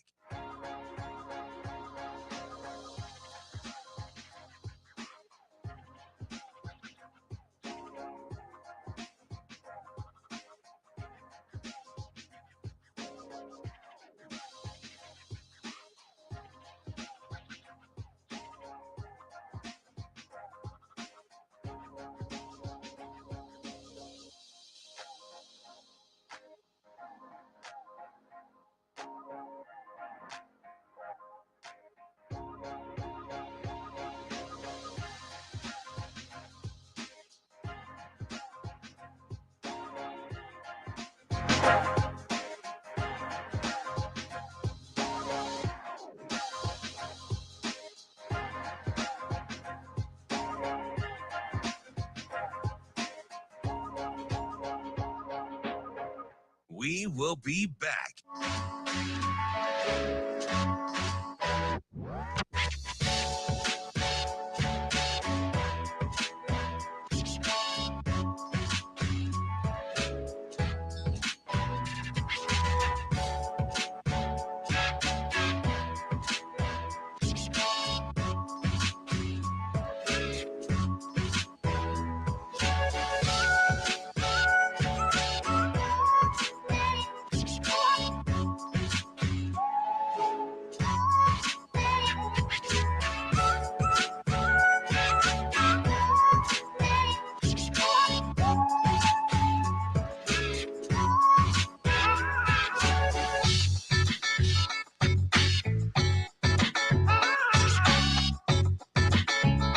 We will be back.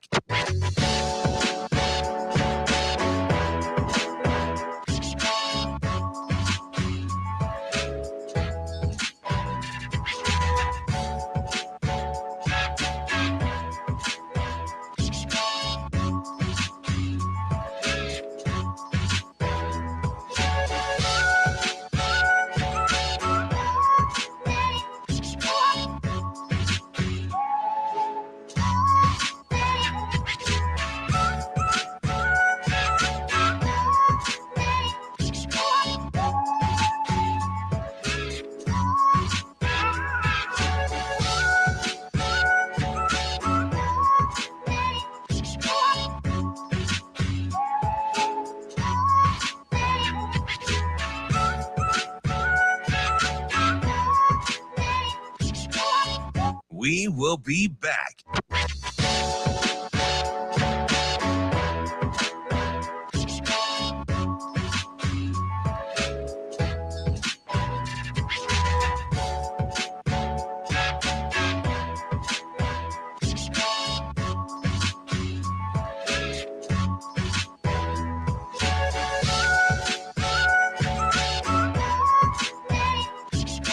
We will be back.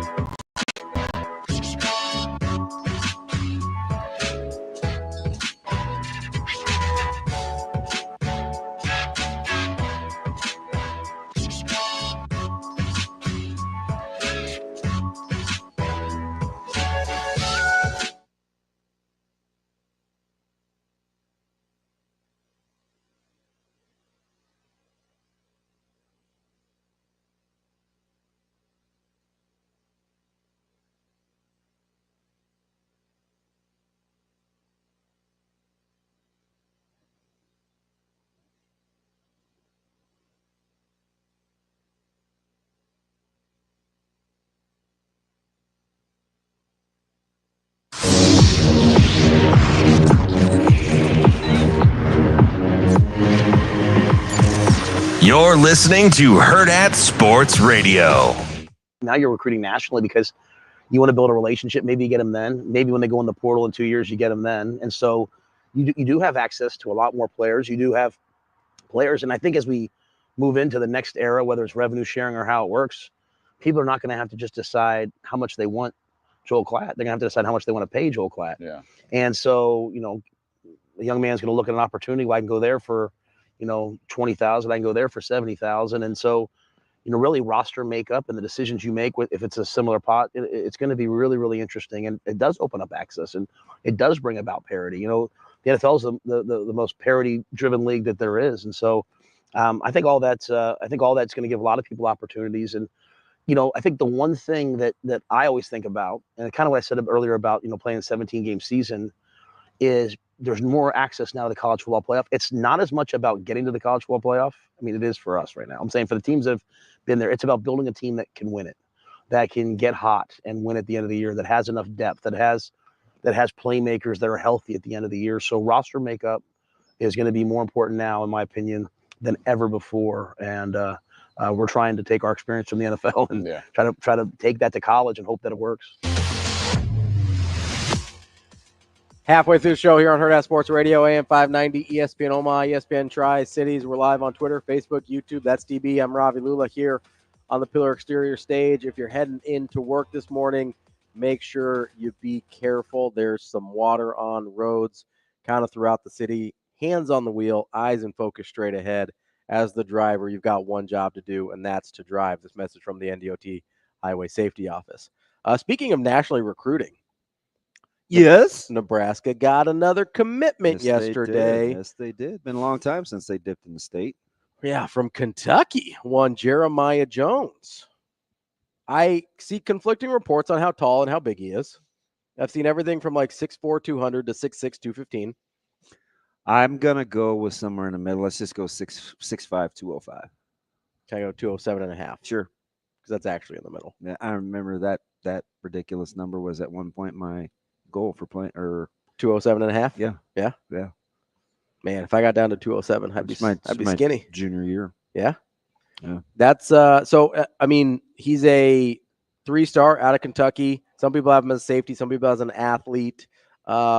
Got some positional versatility. Yeah. You could be a big wide receiver. Could be a smallish tight end. Yeah. He's could be a safety. It could be played some defense. It could be a second level guy. You think he could?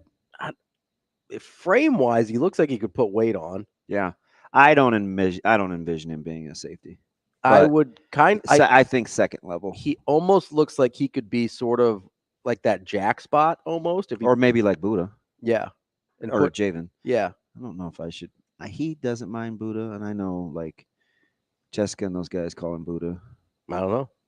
Should I say Buddha? I mean, I'm closer to him than those guys. Whatever you want to do.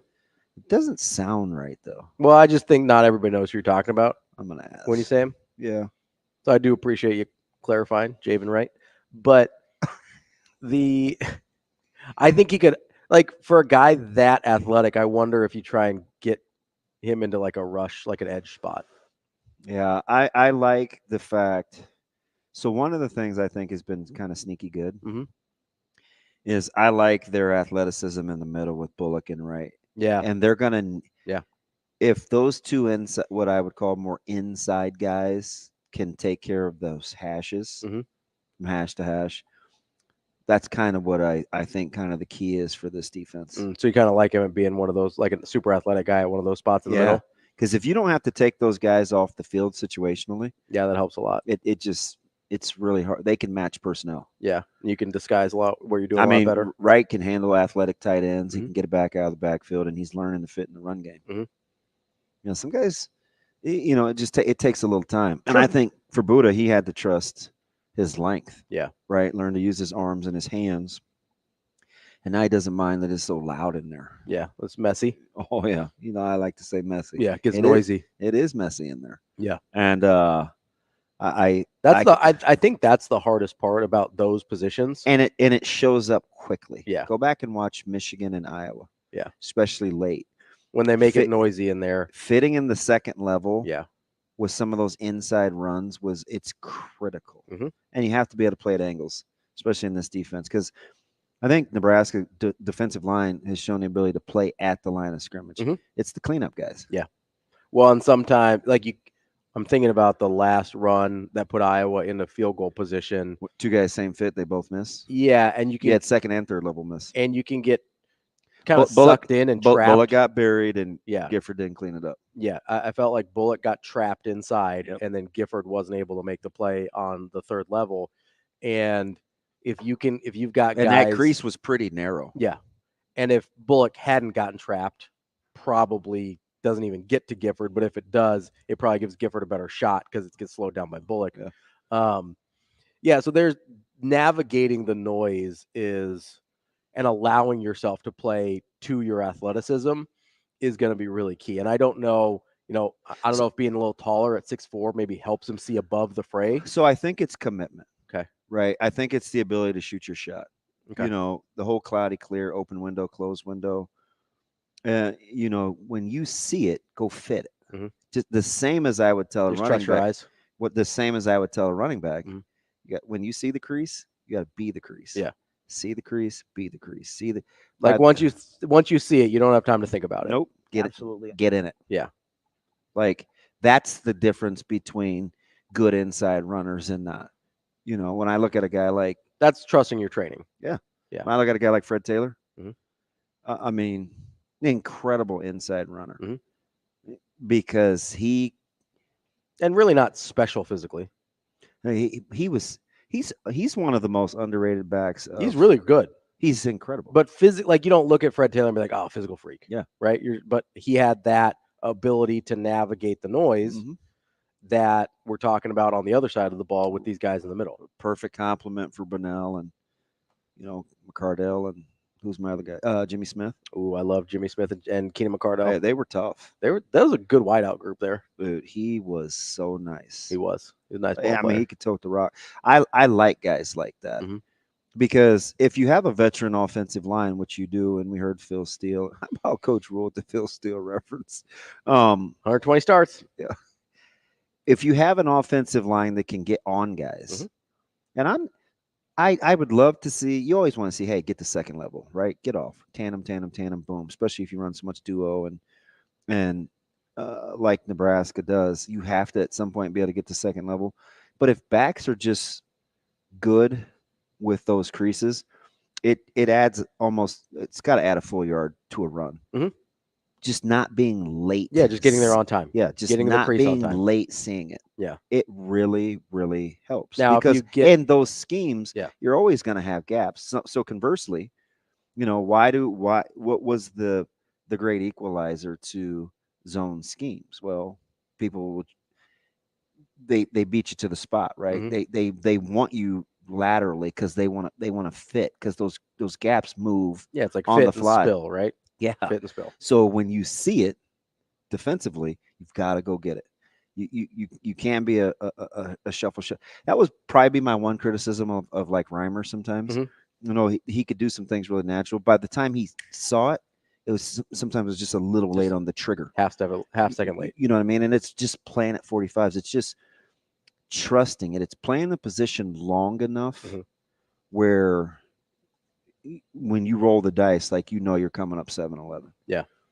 And if like I like guys like that. And where it gets you in trouble if you're not able to do that in the middle is you get creased at the point of attack. Like if you get in the middle and you make the fit, but you still don't make the play, at least you're pushing them horizontally. Yeah. So that they're not gaining anything yet. This is right. Like obviously you'd like to make the play, but you're at least pushing them to a place where it's like, hey, hasn't hurt me yet. You're giving your team an opportunity. You want to give those guys a one-way go, right? Yes. Not a two-way go. Because if you use the correct shoulder and you fit, then I know if I'm coming off the third level, you know exactly where to meet the guy. Yep. Right. I'm an alley runner. I'm getting my ass like in the if alley. you're Gifford and Bullock fits in the right spot, you know where to go meet the spill. Right. Instead of just getting buried. Right? And yes, instead of getting lost and trying to figure out where he's at, because you only have one decision to make. Oh, got to go get him. Right.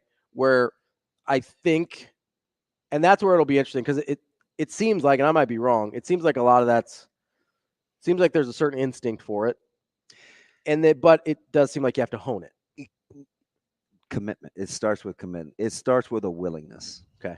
It really does. Because some guys just have better vision than other guys, though, right? Yeah. Like that's a real thing. I'm working with a couple of our guys currently. Like there has to be a willingness to make a play, and sometimes you may not make the play. Yeah. You make the you play. do your job so to allow somebody to make the play. Yeah. You make a play so somebody else can make the play. Don't play peekaboo. If you're an outside shoulder hit fit guy, get your ass to that outside shoulder job. so I know we can fit inside. 100%. That's DB. I'm Ravi Lulla. We will be back with more Hurrdat Sports Radio coming up next. AM 590 ESPN Omaha, ESPN Tri-Cities.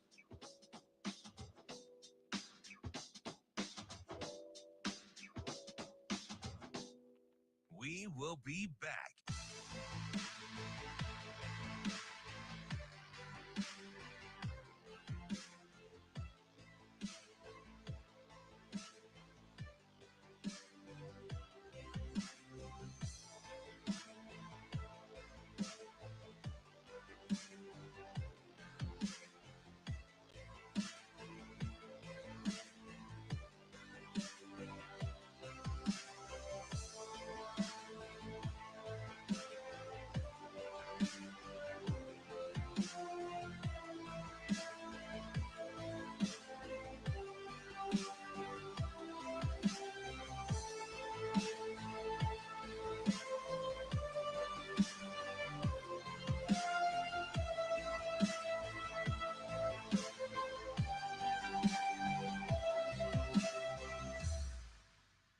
We will be back.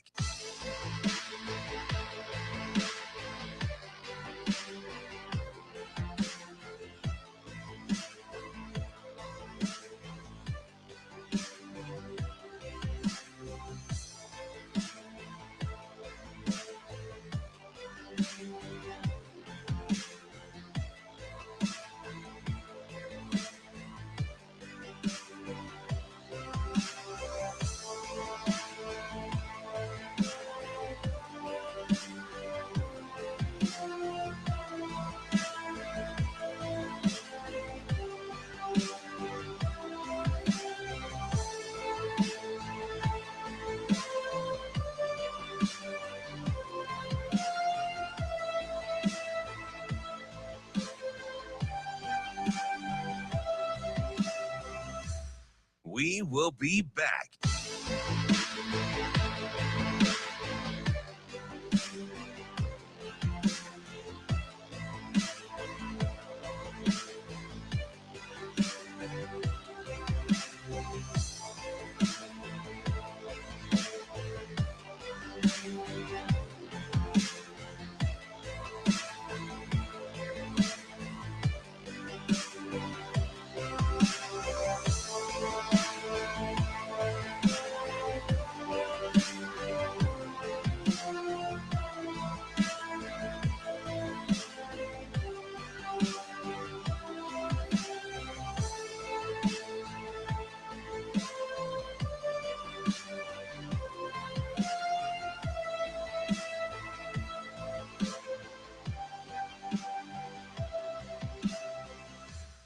We will be back.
You're listening to Hurrdat Sports Radio. Yeah, I just expect us to make a massive jump from year 1 to year 2, and I expect our best jump to be from year 2 to year 3. You know, I think you go from playing losing football to winning football to championship football. The question I've said the whole time since I've been at Nebraska to our guys is, you know, make year 2 year 1, make year 3 year 2. Like, let's not go through the 2 and 10. Let's not fight or why are we doing this? Just buy into it and do it. And in many ways, last year was like a second year for me. So I expect us to have a really good team this year. I expect us to make some runs. I expect us to be a team that people don't want to play. And so now, as we look at, you know, college football now, you know, I always want us to win a bowl game. I want us to be in the conference title race, and I want us to fight to go play in the college football playoff and then win it. Wrapping up hour number 2 here on Hurrdat Sports Radio, AM 590, ESPN Omaha, ESPN Tri-Cities. We're live on Twitter, Facebook, YouTube. That's DB. I'm Ravi Lulla here on the Pillar Exterior stage. And we've talked about a few things today. Quite a bit, you know. by the way, my man JB and KC. Yeah. Also seasons his food? Yep, he seasons his, and I see yeah. What's JB look like? Kind of like he's got good build. He's probably 6'2". Oh, big guy. Kind of strawberry blonde. Okay. Ish. He seems like a big guy. He might not be 6'2". Okay. Maybe closer to like 6'1". Got a presence. Yeah, I know how that goes. Look. I do. I'm just agreeing with him. I'm closer to 6'1" than I am 6'2". He looks like he works for a living. Some days Shane feels all of 5'5". This dude is wild. I just go back to last week. I was joking with Sasha yesterday on the phone. I literally thought you were going to snap last week. This dude was just on a roll. I'm good natured. He wouldn't let you finish. I'm good natured. He changed the subject. You're like, anyway. You were mad at me? Never. Why were you mad at me? Never. What did I do? What did I do? It's never happened. You know who I've been mad at lately? This ought to be good. The Warriors front office. They had to. No, I'm okay with letting Clay go. I am. At this point, you had to, right? Yeah. I'm to the point, but there's been some, you know, we talked about ineptitude with the U.S. men's national team. There's been some ineptitude in the last, I'm going to call it 6 to 7 years of Warrior front officing. Because you think that they're blowing his window. I think they did. I think it's over. I think the time in which you could win a championship with Steph Curry as your best player probably ended a couple years ago. There was a time. Yeah, there was a time because he got a bunch of them. Got a fistful. Yeah. Almost a fistful. He got 4. Seems like I don't think 4 championships when I think of Steph Curry. Is that weird? Yeah, it's because you're a hater. It's fine. No, I like Steph. Yeah. No, but it's not the first thing you think. I'm not giving. No, you don't massages. You don't think of him as. I think people think of other things with him and not like, oh man, huge winner. But he is. Like he's won a ton in his career. But I get mad because I felt like they had an organizational responsibility to maximize the number of championships they got with Steph Curry. You want to compare franchises or just you want to revel in your own misery? Because I'll let you share. Whichever. You don't have to, because.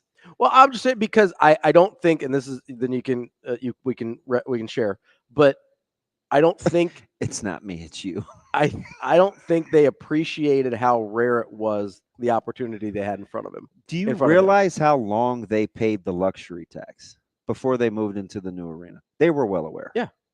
They committed to your organization financially. Like you can't financially, be mad. You can't financially, be mad. Yes. You can't be mad. I thought I can be mad, and I am mad because you can be a lot of things. Doesn't make it right. Because they lost because of their arrogance. They thought they could build another championship core while still winning championships with the original core, and that's not practical. Okay, so that's what made me mad. I disagree vehemently. They kept the core together. Yes.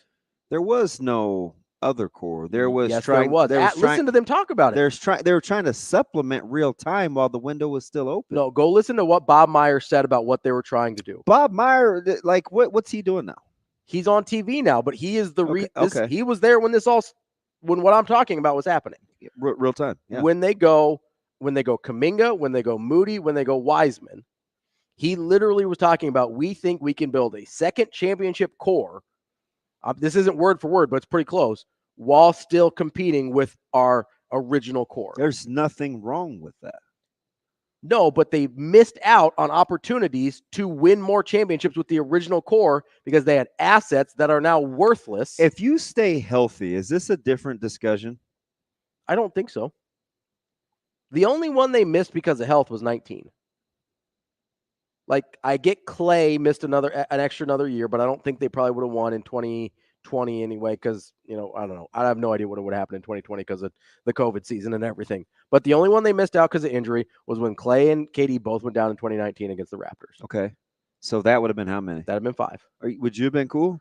I've been happier. Yeah. But I think, so for the way things played out health-wise only, not organizational decision-wise, but from the 15 to 19 window. Do you realize how good the West is?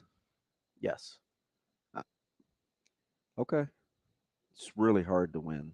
You're telling me you don't think they could have won more if they traded Kuminga, Wiseman, and Moody for another guy to help them?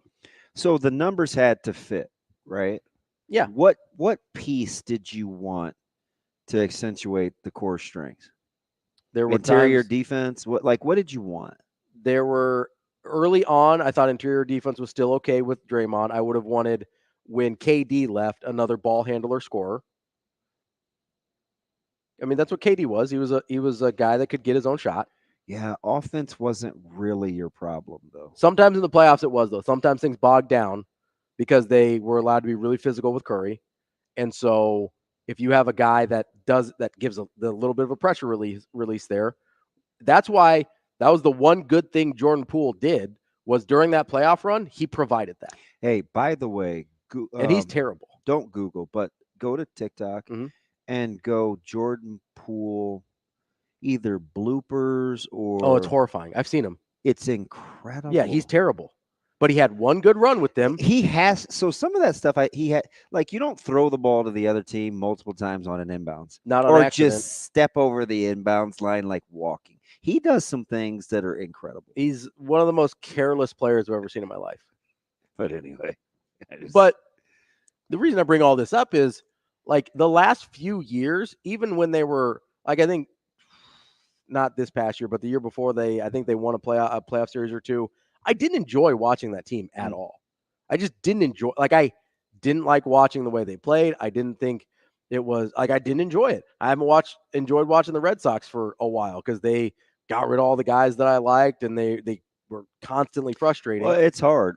So I can only remember.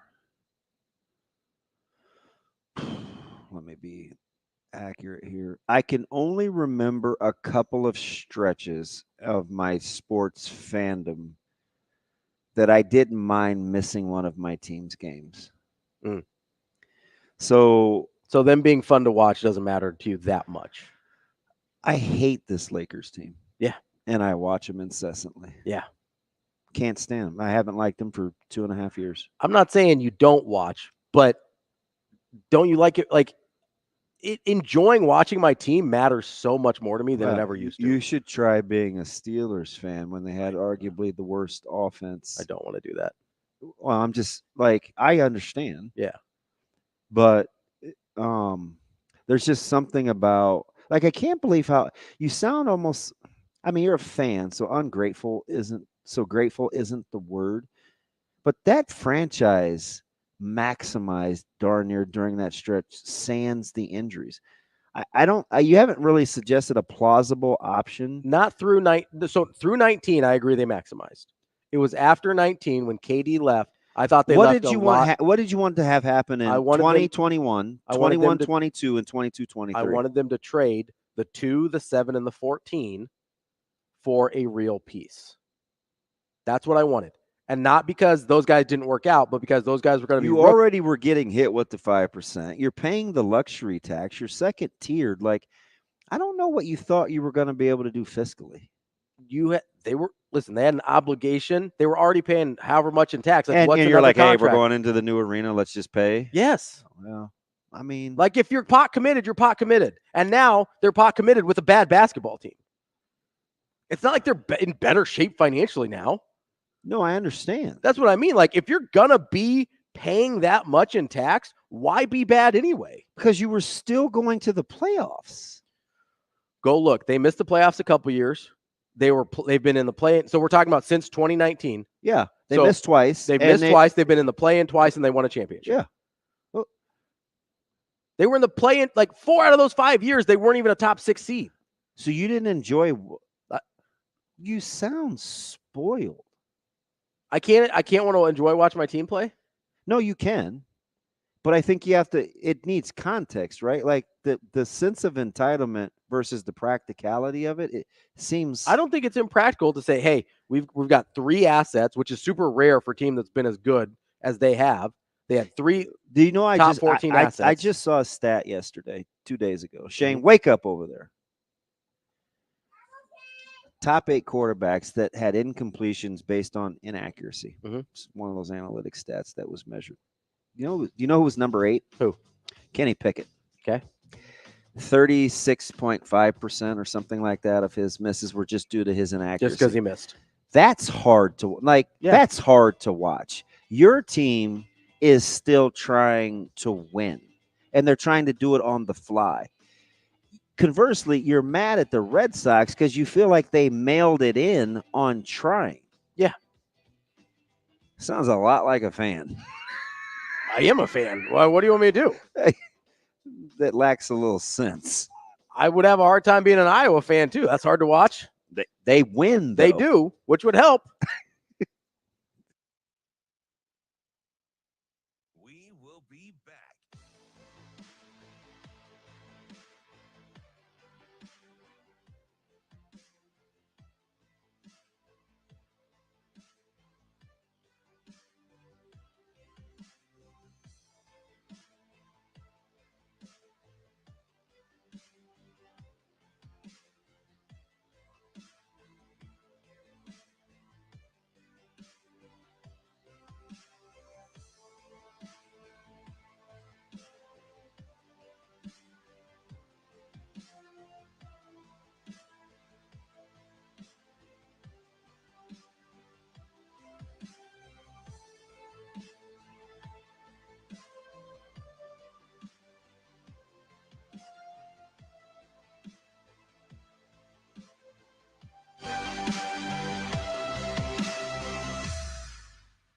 We will be back.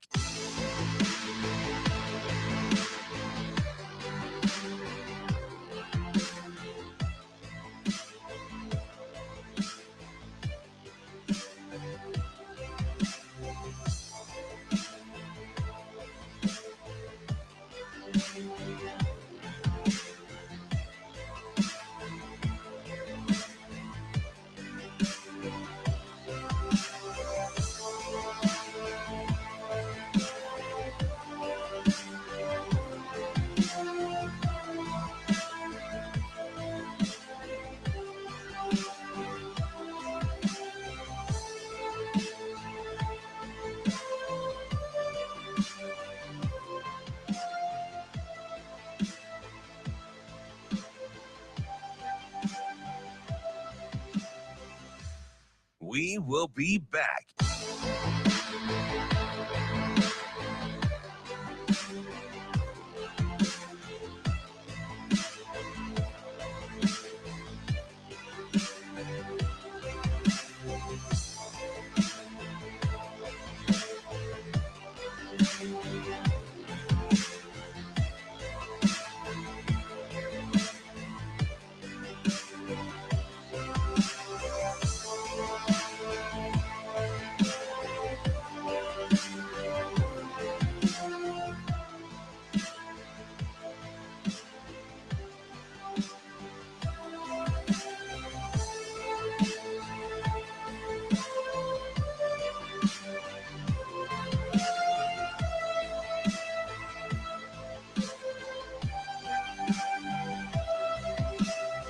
That will happen. We will That be will back. happen. To me, it's a matter of when, and I sure hope it's this year.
You're listening to Hurrdat Sports Radio.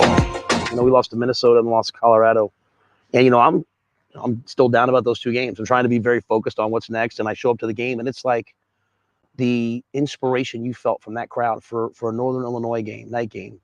They were there for the entire warm up, and you were like, man, we better put together a good team. Like all these little kids running around, there's 5,000 little kids that like want to shake your hand as you're walking out to the field. Like they need to grow up. The best parts of the game can't be meeting the players. Yeah, it's got to be championship caliber football. So that will happen. To me, it's a matter of when, and I sure hope it's this year. Covering Nebraska football and recruiting for 24/7 Sports. Here is Mike J. Schaefer. Yeah, that's a grown-ass man right there. Mike Schaefer. I don't know. There could be bacon involved. Mike Schaefer. I appreciate it, guys. Thank Brian Edwards for me. Here is Mike Schaefer. Kicking off hour number 3 here on Hurrdat Sports Radio, AM 590, ESPN Omaha, ESPN Tri-Cities, KFOR in Lincoln. We're live on Twitter, Facebook, YouTube. That's DB. I'm Ravi Lulla here on the Pillar Exterior stage. We are joined now by Mike Schaefer of Husker 24/7. What's up, Schaefer? Not a ton. How are we doing today? We're good. We're good. We referenced you earlier, man. There's some of those spectacular pictures, man. I'm just gonna call you. It's gonna call you Mike Blackstone. I mean, that's might be the new name, man.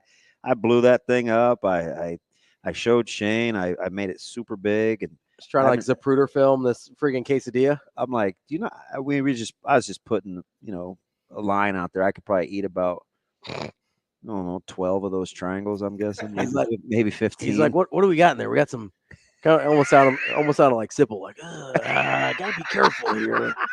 Might be some bacon. I was captivated, man. I was like, yeah, it turned out pretty good. My man likes some breakfast sausage, so we're on the same team, man. I'm always on the hunt for good breakfast sausage. No, that was, I would say, of the stuff I've made on the Blackstone, that would be up there towards the top. And it was just like leftover. I told you, it was just leftover scrambled eggs, scrambled breakfast sausage, breakfast potatoes. Threw it back on there and put it into the quesadilla. And I used too much butter. That would be my takeaway from it. Yeah. It was kind of dripping in butter, a little too much there, but other than that, fantastic. So I watched this show on the cooking channel called Struggle Meals.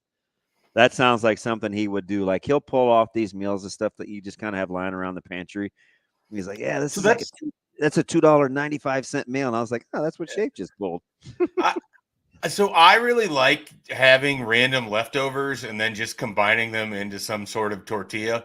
Like, just like 4-person burritos, more or less, is what I call it. But it works for me.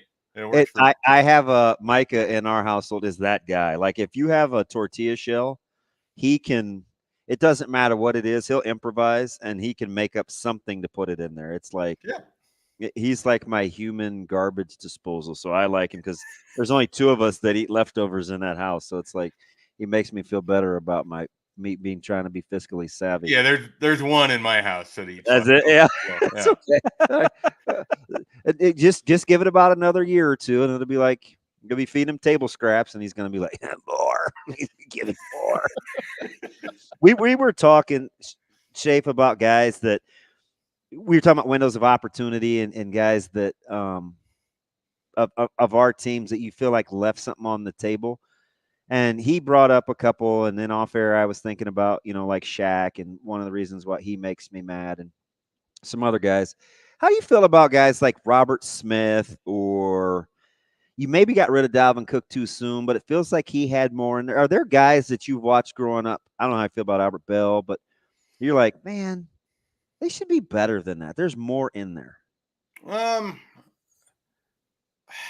I'm struggling to think of like an exact example. It's easy to pick on him because he's now in his 3rd organization, but he's been really good everywhere he's been. I think there's an even better version of Stephon Diggs than we've seen. Still? I mean, and he was to me unquestionably a top 5 wide receiver for several of those years with the Bills.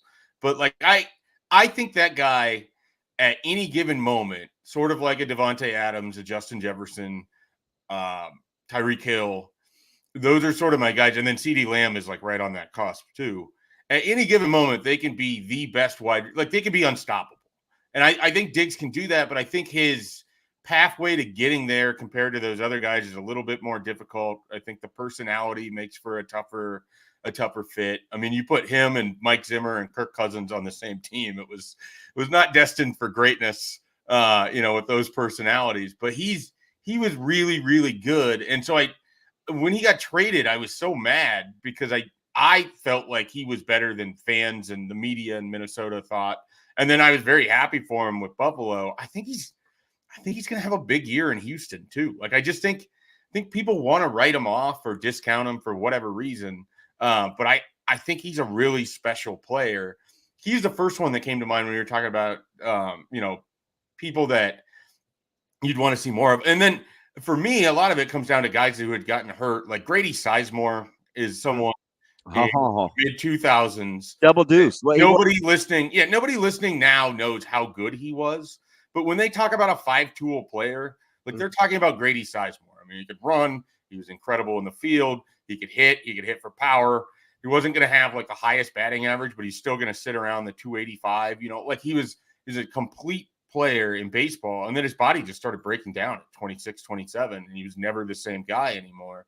So he's someone that sort of comes to mind, but it's because of circumstance more so than just didn't live up to his own potential as an athlete. Other than that, I can't off the cuff. I can't come up with some. I definitely was ready for the Dalvin Cook era to be over, and I feel vindicated by that. Carlos Baerga. I think they moved on from him at the right time. Yeah. You get Roberto Alomar. There's nothing wrong with that. Greatest double play combination I've ever seen. Alomar and Vizquel. Pretty good. They were slick. Are you old enough to remember like the late 90s Indians well? Oh yeah. Yeah. No, I would say so. The beginning of Cleveland baseball for me was like the 95 World Series, which is when I really kind of locked in. And then I remember the rest of that decade, unfortunately, too well. So let me ask you this, right? So that was an incredible core of young players for that Cleveland Indians organization. Do you feel like they owed it to their fans to have gotten more out of that window than they got? Full disclosure, before they started moving on from Manny. This is the Golden State crybaby in him. He wanted 5 championships and not 4. He's mad at Golden State. I would have taken one championship instead of 2 World Series Most losses in one of the most normal painful people fashion. would. Just not Ravi. I wanted 6. No, I mean it's tough because if you go look at that 1999 team, it's hard to imagine a better offense ever assembled. And yet, what did they draw in the playoffs? They got a 5-game series, and they got Pedro coming out of the pen in Game 5, and he just shut him down. I mean, you faced the best baseball pitcher I think in my lifetime. Like, I don't think there's anybody that's been better than Pedro Martinez. Oh, you just made him feel better because this dude will wax poetic about Pedro from 99 to 2004 and just gush. I don't know how you couldn't. Actually, there is no better baseball pitcher in the world to me than Pedro Martinez. You can give me any name, you can give me any stat. I would take Pedro against everyone every day of the week. Even Paul Ossenmacher? Are you sure? You can have Paul Ossenmacher and Paul Shuey pitching at the same time, and I would still take Pedro Martinez. I think you guys were still rolling with Candiotti in 99. Are you sure it's not the Candy Man? No, it wouldn't be the Candy Man. It would have been Dave Burbo was their best pitcher in 1999. That was Cleveland's problem. Now they've gone the other way. It's all pitching and no offense. You weren't a big late-stage Oral Hershiser guy? They had Dwight Gooden. No, 95. I'm just saying, era adjusted, Pedro Martinez in that stretch is the best pitcher of all time. Era in that stretch, he's better in his versus his era than anybody in the history of baseball. What was the rabbit hole you went down again? With Pedro? Yeah. Was it on? It was on Baseball Reference, and I'm just like staring at, what number? There was sometimes I get lost in the number, Schaefer, and I just stare at like Pedro or Barry Bonds, and I'm just like, that's unbelievable. I just find those websites are the biggest time suck of my life. Like the Baseball Reference, the Football Reference, the College Sports Reference. Like I spend way too much time just clicking around, and it's like, okay, so Pedro did this. But what did it look like for Randy Johnson in the same year? Yep. And then I have to go and look at that. And then all of a sudden you're looking at Larry Walker and you're like, man, that guy could hit even when he was in St. Louis. I can't believe people thought he was a product of just Denver. And then suddenly an hour has gone by and you're like, yeah, I didn't write anything. I didn't do anything. Okay, cool. Dave, you know what my favorite Baseball Reference find is of all time? And this is a Barry Bonds one because I'm a huge Barry Bonds honk. I've told you this one before. Barry Bonds had an 1,000 OPS or better in 15 of his last 16 seasons in the big leagues. Do you know what his OPS was the one season that he didn't reach 1,000? Like 988. 999. Yeah. That's my favorite. That's my favorite thing. I'll give you another crazy one. And I saw this. John Smoltz said this. Between Pedro Martinez, Maddox, Smoltz, and Glavine. Over, I think it was 500 at bats, maybe. How many times is more than that? How many times do you think that foursome struck out Tony Gwynn? Ooh, that's a good one. It wasn't much because I know Maddox never got him once in the two of his career. 2 of the 4 never got him once. Yeah, Pedro wouldn't have faced him a lot. Pedro never got him. Yeah. How many times do you think that foursome struck out Tony Gwynn? I'd say 11. 4. You say 11 off 500 at bats, and you got it. And you're 4. You're almost 3 times too high. Smoltz said it's incredible. Yeah, he's a special player. Glavine got him. I think Glavine got him once, and Smoltz got him 3 times. It's unbelievable. Of course, Smoltz would bring it up then. Yeah, he's like, "Oh, you guys know this." He hit. It's the bottom of the 7th inning between 2 teams that Tony Gwynn, never played for, or that he's never played for. John Smoltz is telling you that story. Baseball announcers are the best. There could be an actual game going on, and you're hearing, any random possible story. That's why Vince Scully was amazing. Well, it happened the other night. Who hit? Was it Alvarez? Somebody hit a home run for the Astros, and they're telling a story about John or Verlander, inventing like his spin rate at this age. Like balls just leaving the yard. I think it made it like, I don't know, 6 something, 6.4 something. And it's like, hey, that was a piss rocket he just hit. You guys may want to just talk about that for a second. Let's I believe the phrase is piss missile from Michael Brooks. This is the first one I've ever heard use it. So piss rocket's actually older than that. Yeah. We used to say that like back in the day, and then piss missile came up and it sounds better, but they're both same idea there. Let's do a little I'm going to do a little Tony Gwynn trivia for you here real quick, okay? Tony, the heck with recruiting in Nebraska's, their week. We'll get to it, but I'm obsessed with these. So Tony Gwynn played from 1982 to 2001. That's 20 full seasons. What is the last year that he played in which he did not hit over 300?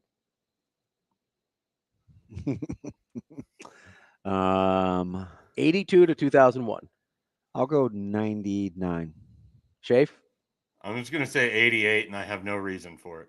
82. He didn't hit 300 as a rookie and then hit 300 in 19 consecutive seasons.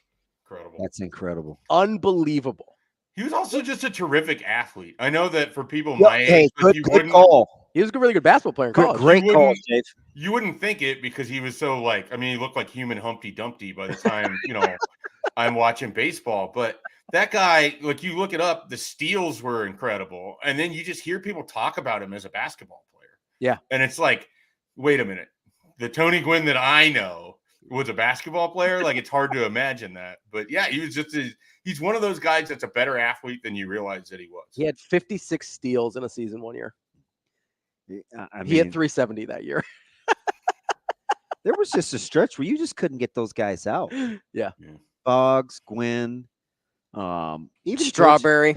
George Brett. I was going to say George Brett. Yeah. Dude, in 3 different decades. It's unbelievable. It's unbelievable. Anyway. Baseball stats are fun, Schaefer. Schaefer, how do we feel about HKT? I feel great. I thought that was a big recruiting win. I feel even better because I predicted it in February on a podcast. Yes, and there's audio. There's audio that I can play forever. Now, they have to get Aiden Manitai for me to really be able to hammer that one home. It's 2 for 2. But it's a huge recruiting pickup for a few different reasons. One, I think he's underrated, and 24/7 Sports is actually probably going to bump him. I know that 2 of our evaluators that have seen him in person have gone to bat that he needs to move up. So he's quite possibly going to be a 4-star by the time this is all said and done. Secondly, I love the fact that they've gone into Hawaii these last 2 years and they've pulled one of the top linemen. They already have offers out to the number 1 and number 2 for 2026. I think they can build a little bit of a pipeline there because if you have Donovan Raiola and his connections, certainly Dylan Raiola playing, and then, of course, obviously Dominic is on the wall at the stadium. You have that history, but you start to get these guys in the program. If they begin to play, it becomes a lot easier for you to go back to Hawaii time and time again. And I like that he's an interior offensive lineman. I think that they know what he is right away. I think that benefits everybody because Donovan Raiola is going to be better with interior offensive line. I think that's his area of expertise. And because he played it, he knows it. I just thought this was a big recruiting win. And I don't know that people realized Arizona State made this one really tough. It kind of felt like it was going to be Nebraska, the whole way. And then I started hearing whispers that Arizona State had really kind of moved in on this. And they have their own Hawaiian offensive line coach. And they picked up a Hawaiian offensive line commit earlier in class as well. But to get Houston Kahina Torres, it's a big recruiting win, I felt, for Nebraska and for Donovan Raiola. And, if you look at their last couple offensive line classes, pretty good. They've stacked some pretty good bodies in there. As much as I complained in November of 22 and December of 22 when the decision was made to bring him back because I thought his recruiting had gone absolutely terrible in that one cycle under Frost, and I wasn't, the offensive line was bad. He has really, out of all the assistants, has really sort of come on and impressed me the most. With everything. There's been a lot of growth there, I think, for him. And it just kind of goes to show it's really hard to judge a guy off of 1 year, and especially when that 1 year is 2022. Yeah, well, we go on and on about how, fish out of water that experience was for Raiola, really, with, an offensive coordinator that didn't really want him or know how to be any sort of coherent offense with him, a head coach that was on his way out. That whole thing, I don't really know how you judge anybody in that situation, but right. I agree with you. It was he wasn't my favorite guy. Wasn't the guy I thought they'd bring back for I right think back, I for think sure. his greatest claim to fame is he never killed Frost during a practice. You said he never what? That he never killed Frost during a practice. I think there's something to be said for that too. Incredible restraint. Was there a line of people? I'm just saying. I know you're just saying. I know what I've heard too. Yeah, they had some doozies. Yeah. Good. Also, wasn't the first offensive line coach to feel that way. Very smart there, Mike J. So outside of the offensive line recruiting, which I think we feel okay about now, we got Tapu, got Kahina Torres, and we feel okay now. We good? We still, I think, we got a couple more fish on the hook, right, Mike J? Well, they've got those Bishop Gorman guys, but I just don't know that they're leading for either one of them. I wonder if we're going to get to the point where they're going to be going into kind of the senior film, looking for the Xander Ruggiero-Rolis types that they were able to pull last year. Who I think we talked on this show a couple weeks ago. That's a guy I'm really excited about. I'm not as worried about what they have going on with the offensive line, in part because I think they have a couple tight ends in the program that might end up as offensive linemen too. They took 6 or 7 guys last year. I just should we not talk about that? Like, I don't. There's some people whose it just gets very touchy. I know what some analysts say about guys moving from tight end to tackle, but. Well, I'm not even talking tackle. I mean, it's part of it right now is it feels like they need to go get another offensive tackle. I think that's the area where you look at this offensive line and what they brought in. It feels like they have a lot of really intriguing interior offensive line prospects. But it would be good if they could get, another big tackle. Like if they could have added someone like Caden Massey to Grant Bricks last year, I think you'd feel even better about where they are tackle-wise. But I think that's sort of the one last remaining thing with the offensive line. Otherwise, I feel good about what they've done on the offensive line. And then certainly, they have defensive athletes for days. You just pull up that commitment list and you got all these guys listed as athletes that could play multiple different positions. It's a really unique class. If you sit and you look at the class, it's not how you would have thought it would have been drawn up, but there's a lot going on there. Well, you get another potentially defensive athlete yesterday in Jeremiah Jones as well, although he can also play receiver, it appears. Where do you have an inkling on where you think he might end up being best at? I tend to feel like he starts on the defensive side of the ball and maybe in that sort of rover linebacker type of thing. That's kind of where it seems like his value might be. You're talking about a guy, and I don't know that he's a full 6'4", but let's say he's 6'4", 200 pounds. Let's say he's just listed height. I mean, that's a really intriguing safety linebacker rover. Or why couldn't he be the next Javen Wright? I mean, there's a lot of similarity in their game for me too. So that's what I wrote about yesterday. And I think that's kind of the path for a Jeremiah Jones. And Javen Wright's a guy we probably don't talk enough about that, could have his own breakout coming here in 2024. Arguably your single greatest episode ever that didn't include a rant, because I am 1,000% holding your hand on just about everything you said so far. It started with the breakfast sausage, so you softened me up, but I can't, the Javen Wright thing is so, that's what I see. And I think even furthermore, I said yesterday, if Javen Wright is good and he's playing next to Bullock as those two inside guys, and they can run and play at angles like that and fit in the run game, this defense really has a chance to be pretty good. You're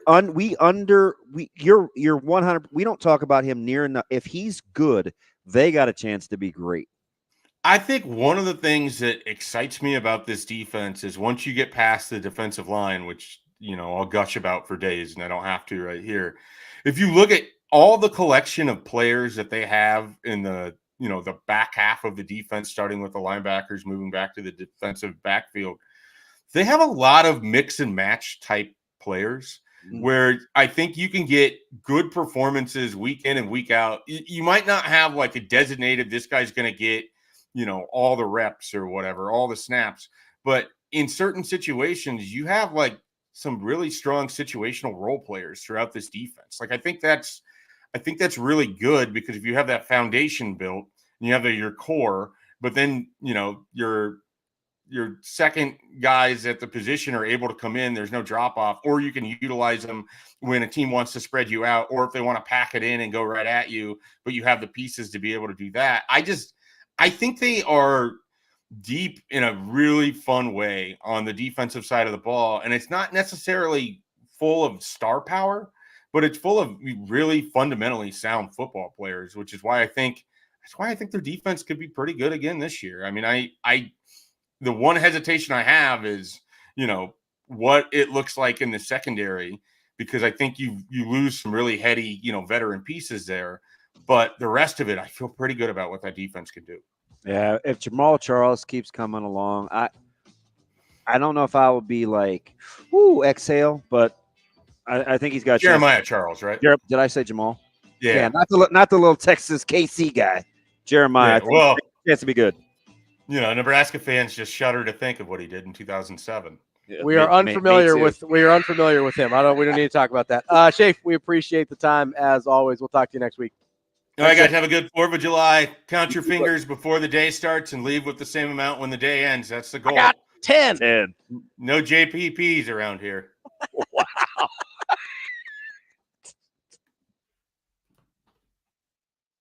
We will be back.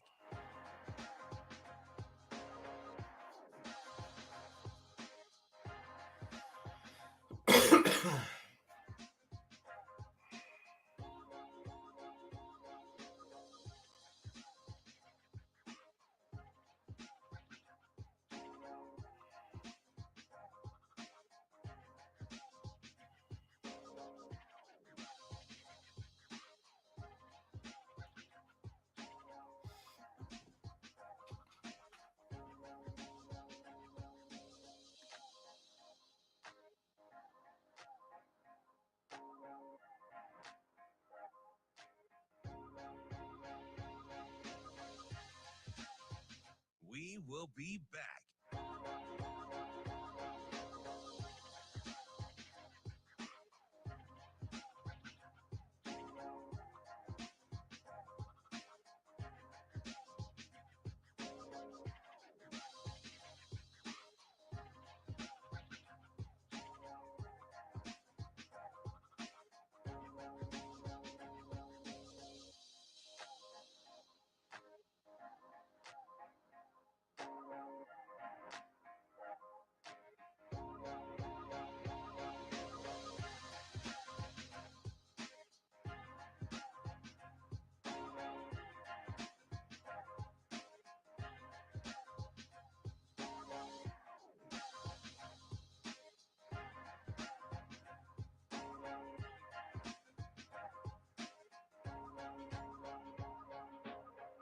We will be back.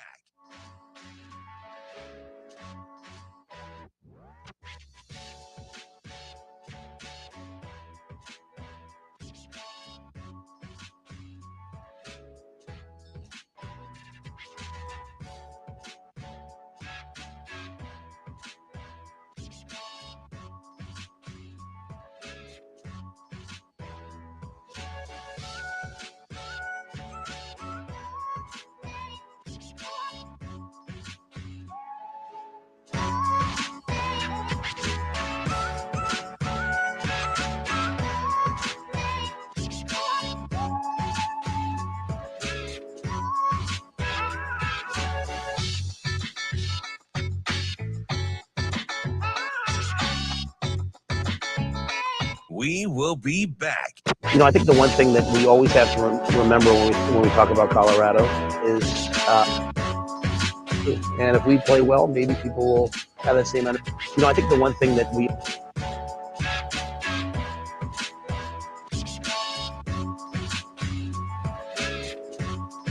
I come back to college now and I'm like, it's all about the first time in my life that I've ever wanted to. I come back to college now and I'm like,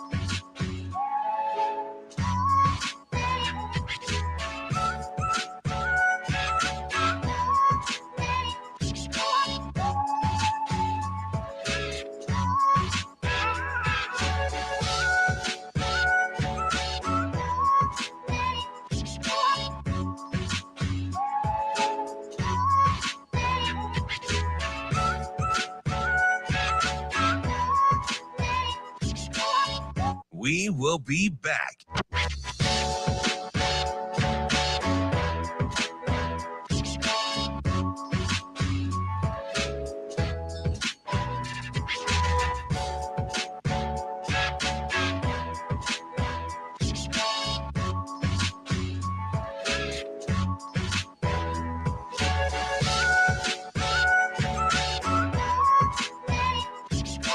We will be back.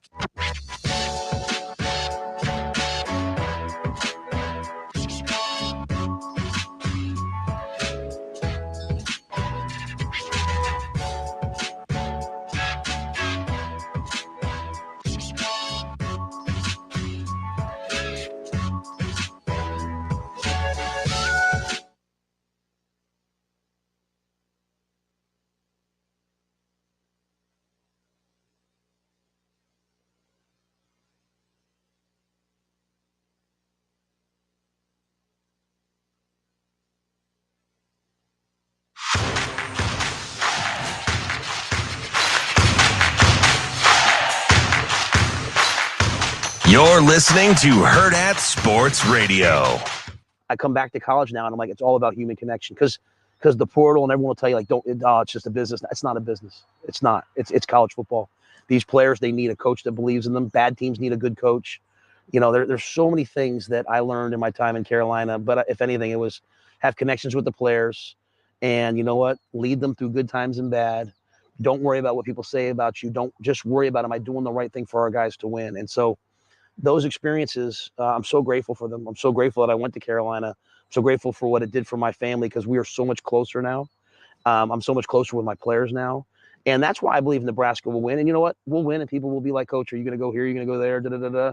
And no, I love Nebraska, and I love the people there, and I love my players, because for the first time, they're not the players, they're my players. And I love these guys. And just that time in Carolina maybe reborn that to me. And that's why I'm so happy to be back in college football. I think this is the first time in my life that I've ever wanted to be a Husker after that speech right there.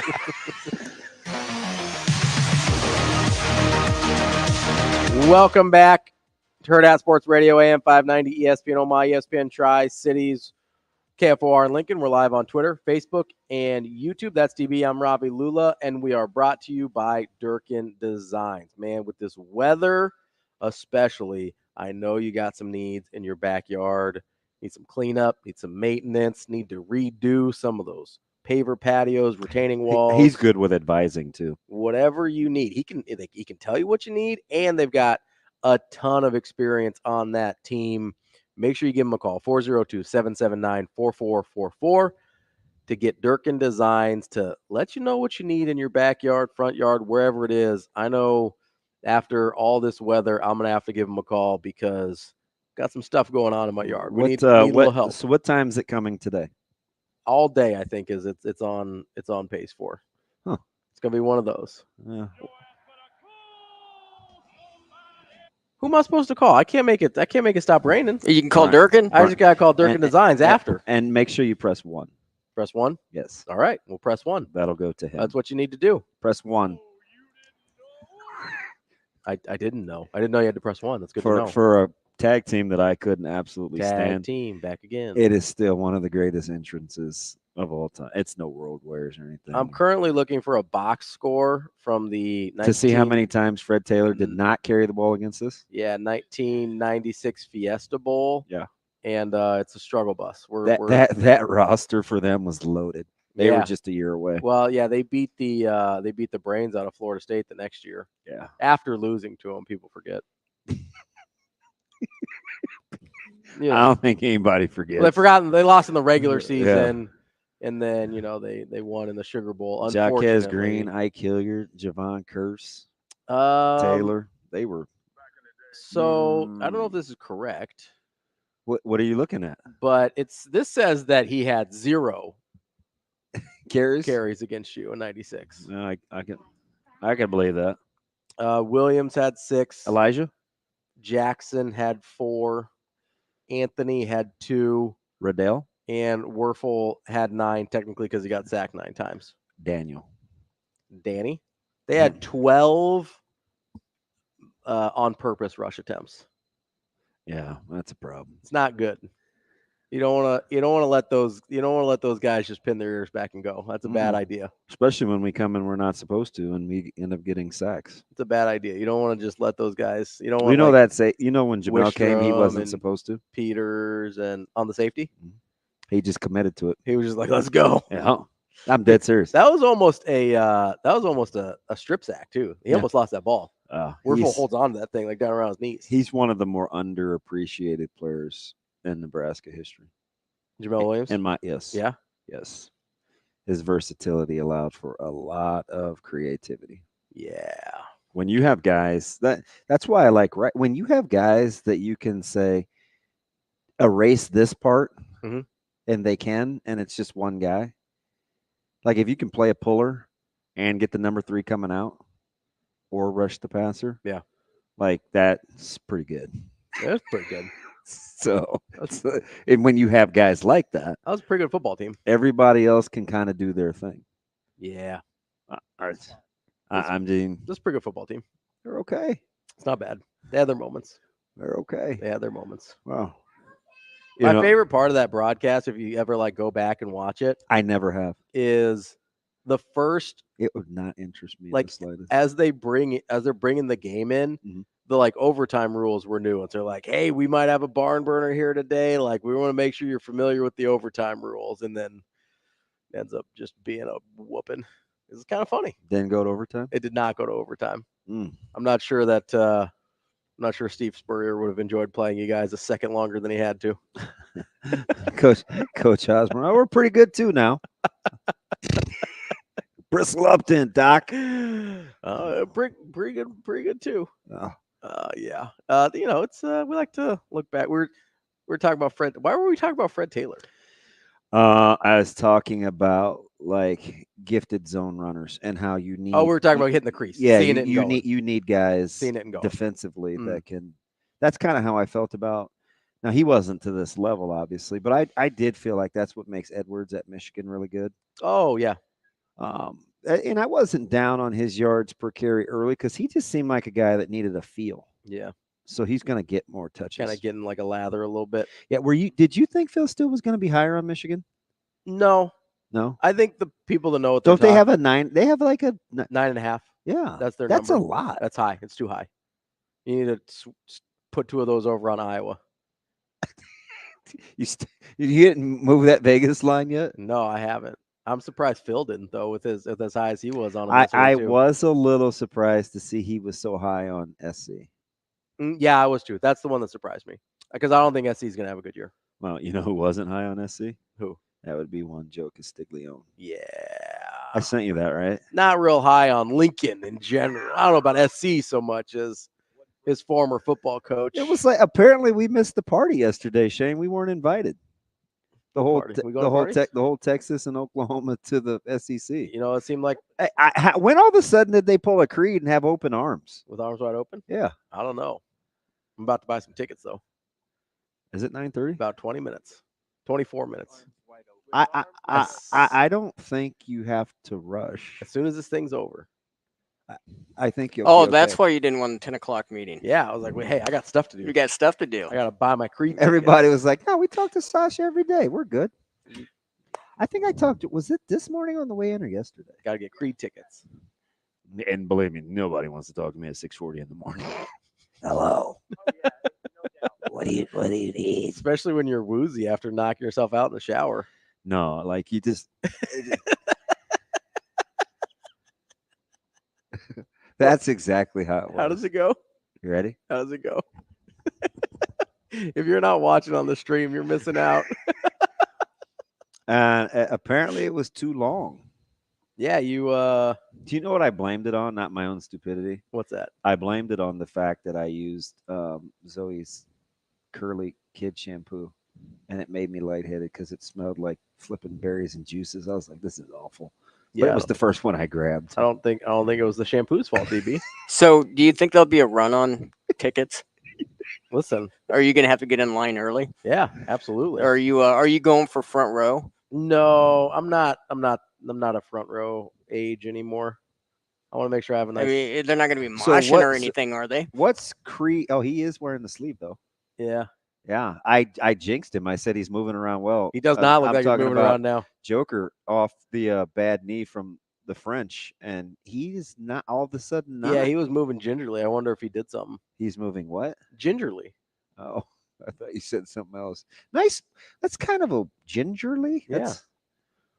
He's got those all on the old tip of the tongue. I mean, I don't know how many days we're gonna come here and to be like, oh, Robbie knows words. I got. I am fairly proficient in the English lexicon. Yeah, I mean, I got some versatility. I forgot what I was going to say though. About SC. Yeah.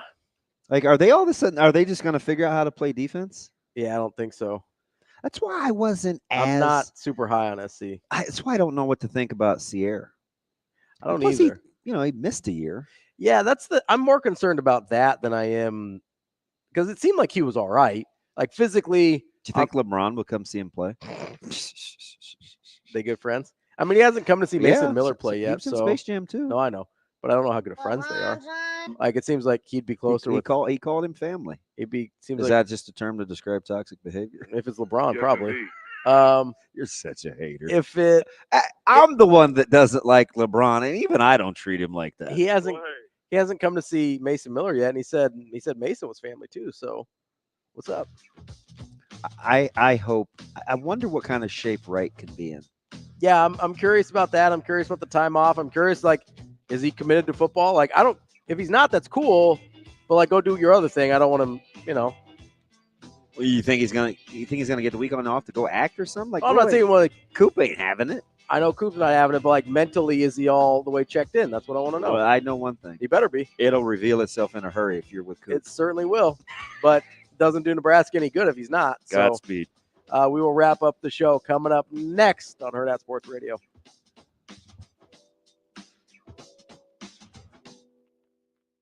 We will be back.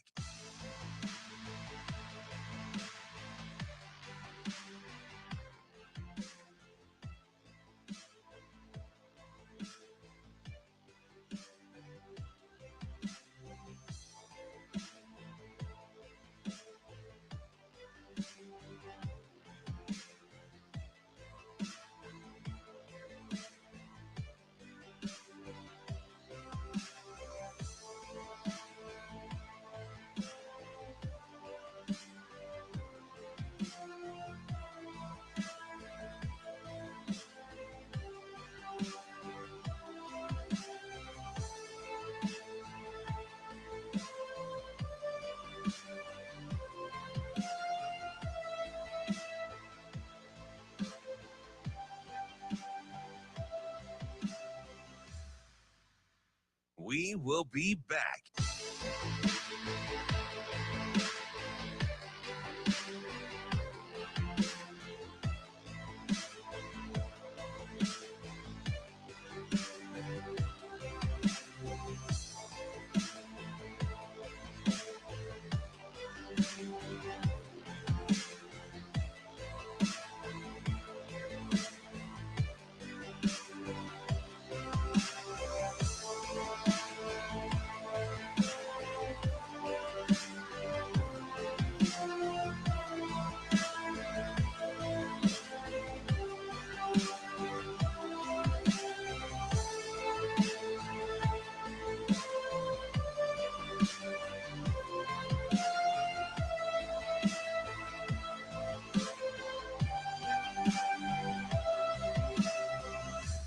We will be back.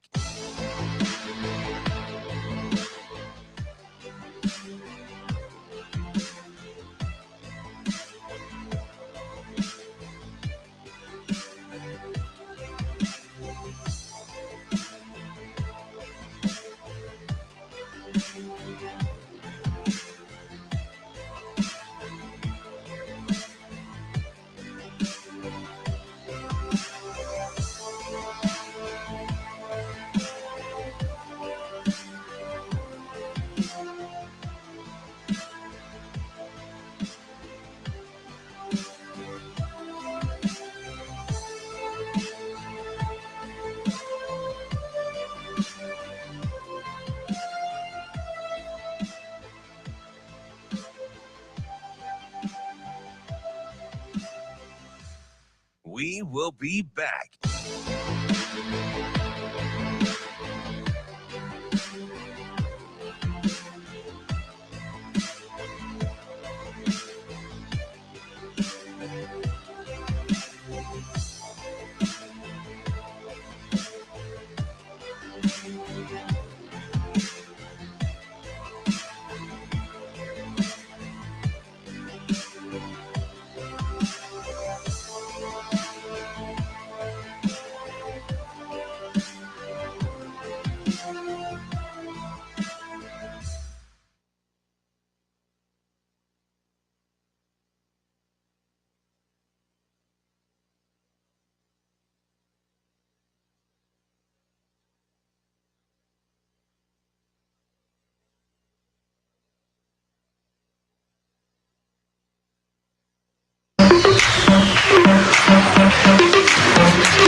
You're listening to Hurrdat Sports Radio. Wrapping up the show here on Hurrdat Sports Radio, AM 590, ESPN Omaha, ESPN Tri-Cities. We're live on KFOR in Lincoln as well as Twitter, Facebook, YouTube. That's DB. I'm Ravi, Lulla. We're about 16 minutes away from ordering our Creed tickets together. Me and DB are going to go. We're going to have a great time. No, we're not. No, you don't want to go to a concert with me? Why not? Thought we were friends. What happened? That wouldn't necessarily be a distinguishing. You don't want to go to concerts with your friends? Okay. I told you, I've been to a concert in double-digit years. Is Creed a group concert type of thing? I mean, you see a lot of. Yeah, I'm definitely not calling up my guys and like, hey, man, let's go hit Creed. Well, to be fair, I don't think there's a lot of people that run in your circles that maybe enjoy Creed the same way I do. There's a lot of room out there. I mean, you could be in the back by yourself if you want. I'm just helping you out, Damon. Shane, who do you think I would call to go with me to see a Creed concert? Ravi. If I had to guess, like our guy Ryan Peters might be the only like friend that I'm looking at. Like, yeah, maybe him. He would. No. Mm-mm. You don't think so? No, he would make fun of me. That's fine. He's very snarky. Oh yeah, I know. Like, I don't even know if I would let that. I wouldn't utter the words. I'm trying to think. Is there anybody on the coaching staff? No, I don't think so. Yeah, that's about it. I think. I don't think you have a lot of Creed fans in your circle. I mean, Veland. Hey, Tony, you gonna go hit Creed? I can't imagine Tony Veland at any concert ever. Hey, T. Fraze, you want to go see Creed? Would you call anybody from work here? I mean, would you call like the boss and say, "Hey, Bill, you want to go hit Creed?" You think Bill likes Creed? Probably not. Think if Creed was playing this morning, he'd have turned it down any just cranked that thing up. You ever seen him walk that fast? No. Yeah, dude was not happy. I bet he would have cranked if it was Creed. He'd crank the thing to 12. Is Bill the kind of person that would make a call? Who do you think he's calling over whatever the issue was? He had to do a lot. Yeah, I don't know. I don't even know what the issue was because I literally turned off everything. And it had to be like, I think Sasha said it had to be hard reset, which I don't know what that means. Despite how I look, I'm not like super technically savvy. I'm just savvy enough to be dangerous. Hard reset is usually just power off, power back on. What is this? What are you producing over there? 1987? No, what's 90? Good old-fashioned turn it off, turn it on. Not 90 again. anything, Shane. You missed. You almost missed. You almost missed the date by about 30 years there, Shane. People love the long shots. You hear that? He goes in 1987. He goes, no, it's 90, and then he just stopped. He's like, nope, it is not 90 anything. What were you gonna say? Hopefully not the. Hopefully not the year. I was gonna say it's like 1999. You know, I mean, it's just power down things, isn't that? Isn't that what they get? The last good year for Nebraska. Oh, Sauter says that Vers would go with you to Creed. Vers I would never hear the end of. Would you take Sauter with you? No, Sauter doesn't like Creed. I already asked him about it. That Vers would be the last. I don't think Vers Sauter likes him with arms wide open. With arms wide open. That's true. We do have evidence of Sauter liking Creed. It's recorded for all of history and posterity. Well, that's a great question, Ravi Lulla. Why do you go first name last name? I don't know. I mean, Rule didn't even go first name last name when he said I had a beautiful question. So, you know what happened when he talked about it? Do you feel like he gave the analogy of like digging, and he said you have to go down before you have to. You think he really did that? because I'm not sure he did strip the organization down. But I wonder about, do you know what I mean? Because we heard the whole, who gave the termites reference? Was that Riley or Frost? I don't remember. I think it might have been Frost, like starting over with the house, but he really didn't. No, he didn't at all. Remember, he went with the kind of the quick he was getting recruiting cosmetic thing. Yes. Riley didn't say much, but it didn't. I guess he did turn the roster over. Yeah. There's pretty good changeover. Yeah, he in turned year one. He turned the roster. He brought in a bunch of new guys. And I think you also saw the guys that stay are different than they were before. You know, the cool thing that I was glad to hear him talk about it, to say out loud, and is the conversation I said he and I had privately about. He said the thing that people don't talk enough about when it comes to him taking jobs is how much he loves being here. Yeah, and I believe him. Like different than. Well, what did he say to the first question? What's your favorite thing about being the football coach in Nebraska? He said living in Nebraska. Yeah. His kid, no one who has had this job before would have ever given that answer. And you know how often he's here, right? Like, yeah, he comes to, I mean, he likes Omaha. Yeah. He likes Lincoln. Yeah. His kids. He brought up Omaha when he was giving that answer. He goes, he knows more about Omaha than maybe me. Listen, dude's stealthy now. Yeah. Oh, yeah. He gets in, gets out. Well, how many concerts has he been to here? Well, also, like, not to mention, he came to Lincoln like a month before he was hired and nobody knew. Well, that's a real thing that happened. Is that Coach Rule? Hey, what's he? Nah. What's he doing here? It's a Zach Bryan concert. What's he doing here? Absolutely. Just canvassing the joint. What do we got going on here? But I'm being serious though, because I think when your family's good, yeah, it's way easier to be good. You're good. Yeah, not just good in terms of like happy, but it's way easier to be good at your job. Yeah, because you're not splitting focus all the time with like, I got to put out this fire at home, and my wife hates it here, and whatever. My kids are unhappy, and they don't like their school. We've seen that. He told us, right? We've seen if a level of if you don't have any conviction, like this place it can eat you up in a hurry. I mean, what he said that almost word for word. I got to find my notes here. Yeah, if you ever send me the Bible again for a rundown, I'm not opening it. You were doing way too much. I was just taking notes. Yeah, but I had the press conference. I had the sit down. So what you would like me to do is that was more for you than it was for me. Yeah, it is. So just skip that part. Okay. I'm not going to make two separate documents. I appreciate the blessing. I'm not going to be like, oh, well, this is DB's rundown and this is Ravi's rundown. Why does it have to be the voice? Is that what you think? And this is Shane's rundown. I'm going to send this one to Sasha. What was the quote, numbnuts? It's all one rundown. And I just sent it to everybody. How this is DB's rundown. No, that's me talking to you. Like I'm four. A little bit. It's the... I think we played. Sounds soft. I think we played this earlier. He said, I would not be able to be the head coach of Nebraska had I not gone through that, talking about Carolina. Because every decision you make is magnified 10 times over at Nebraska. And if you're not really confident in who you are, I could see it really affecting you. I could see you compromising. That's exactly what we've talked about with Frost. And it wasn't just it wasn't just him, but and Riley's wasn't as much his fault as much as he was kind of stripped of some power. But yeah.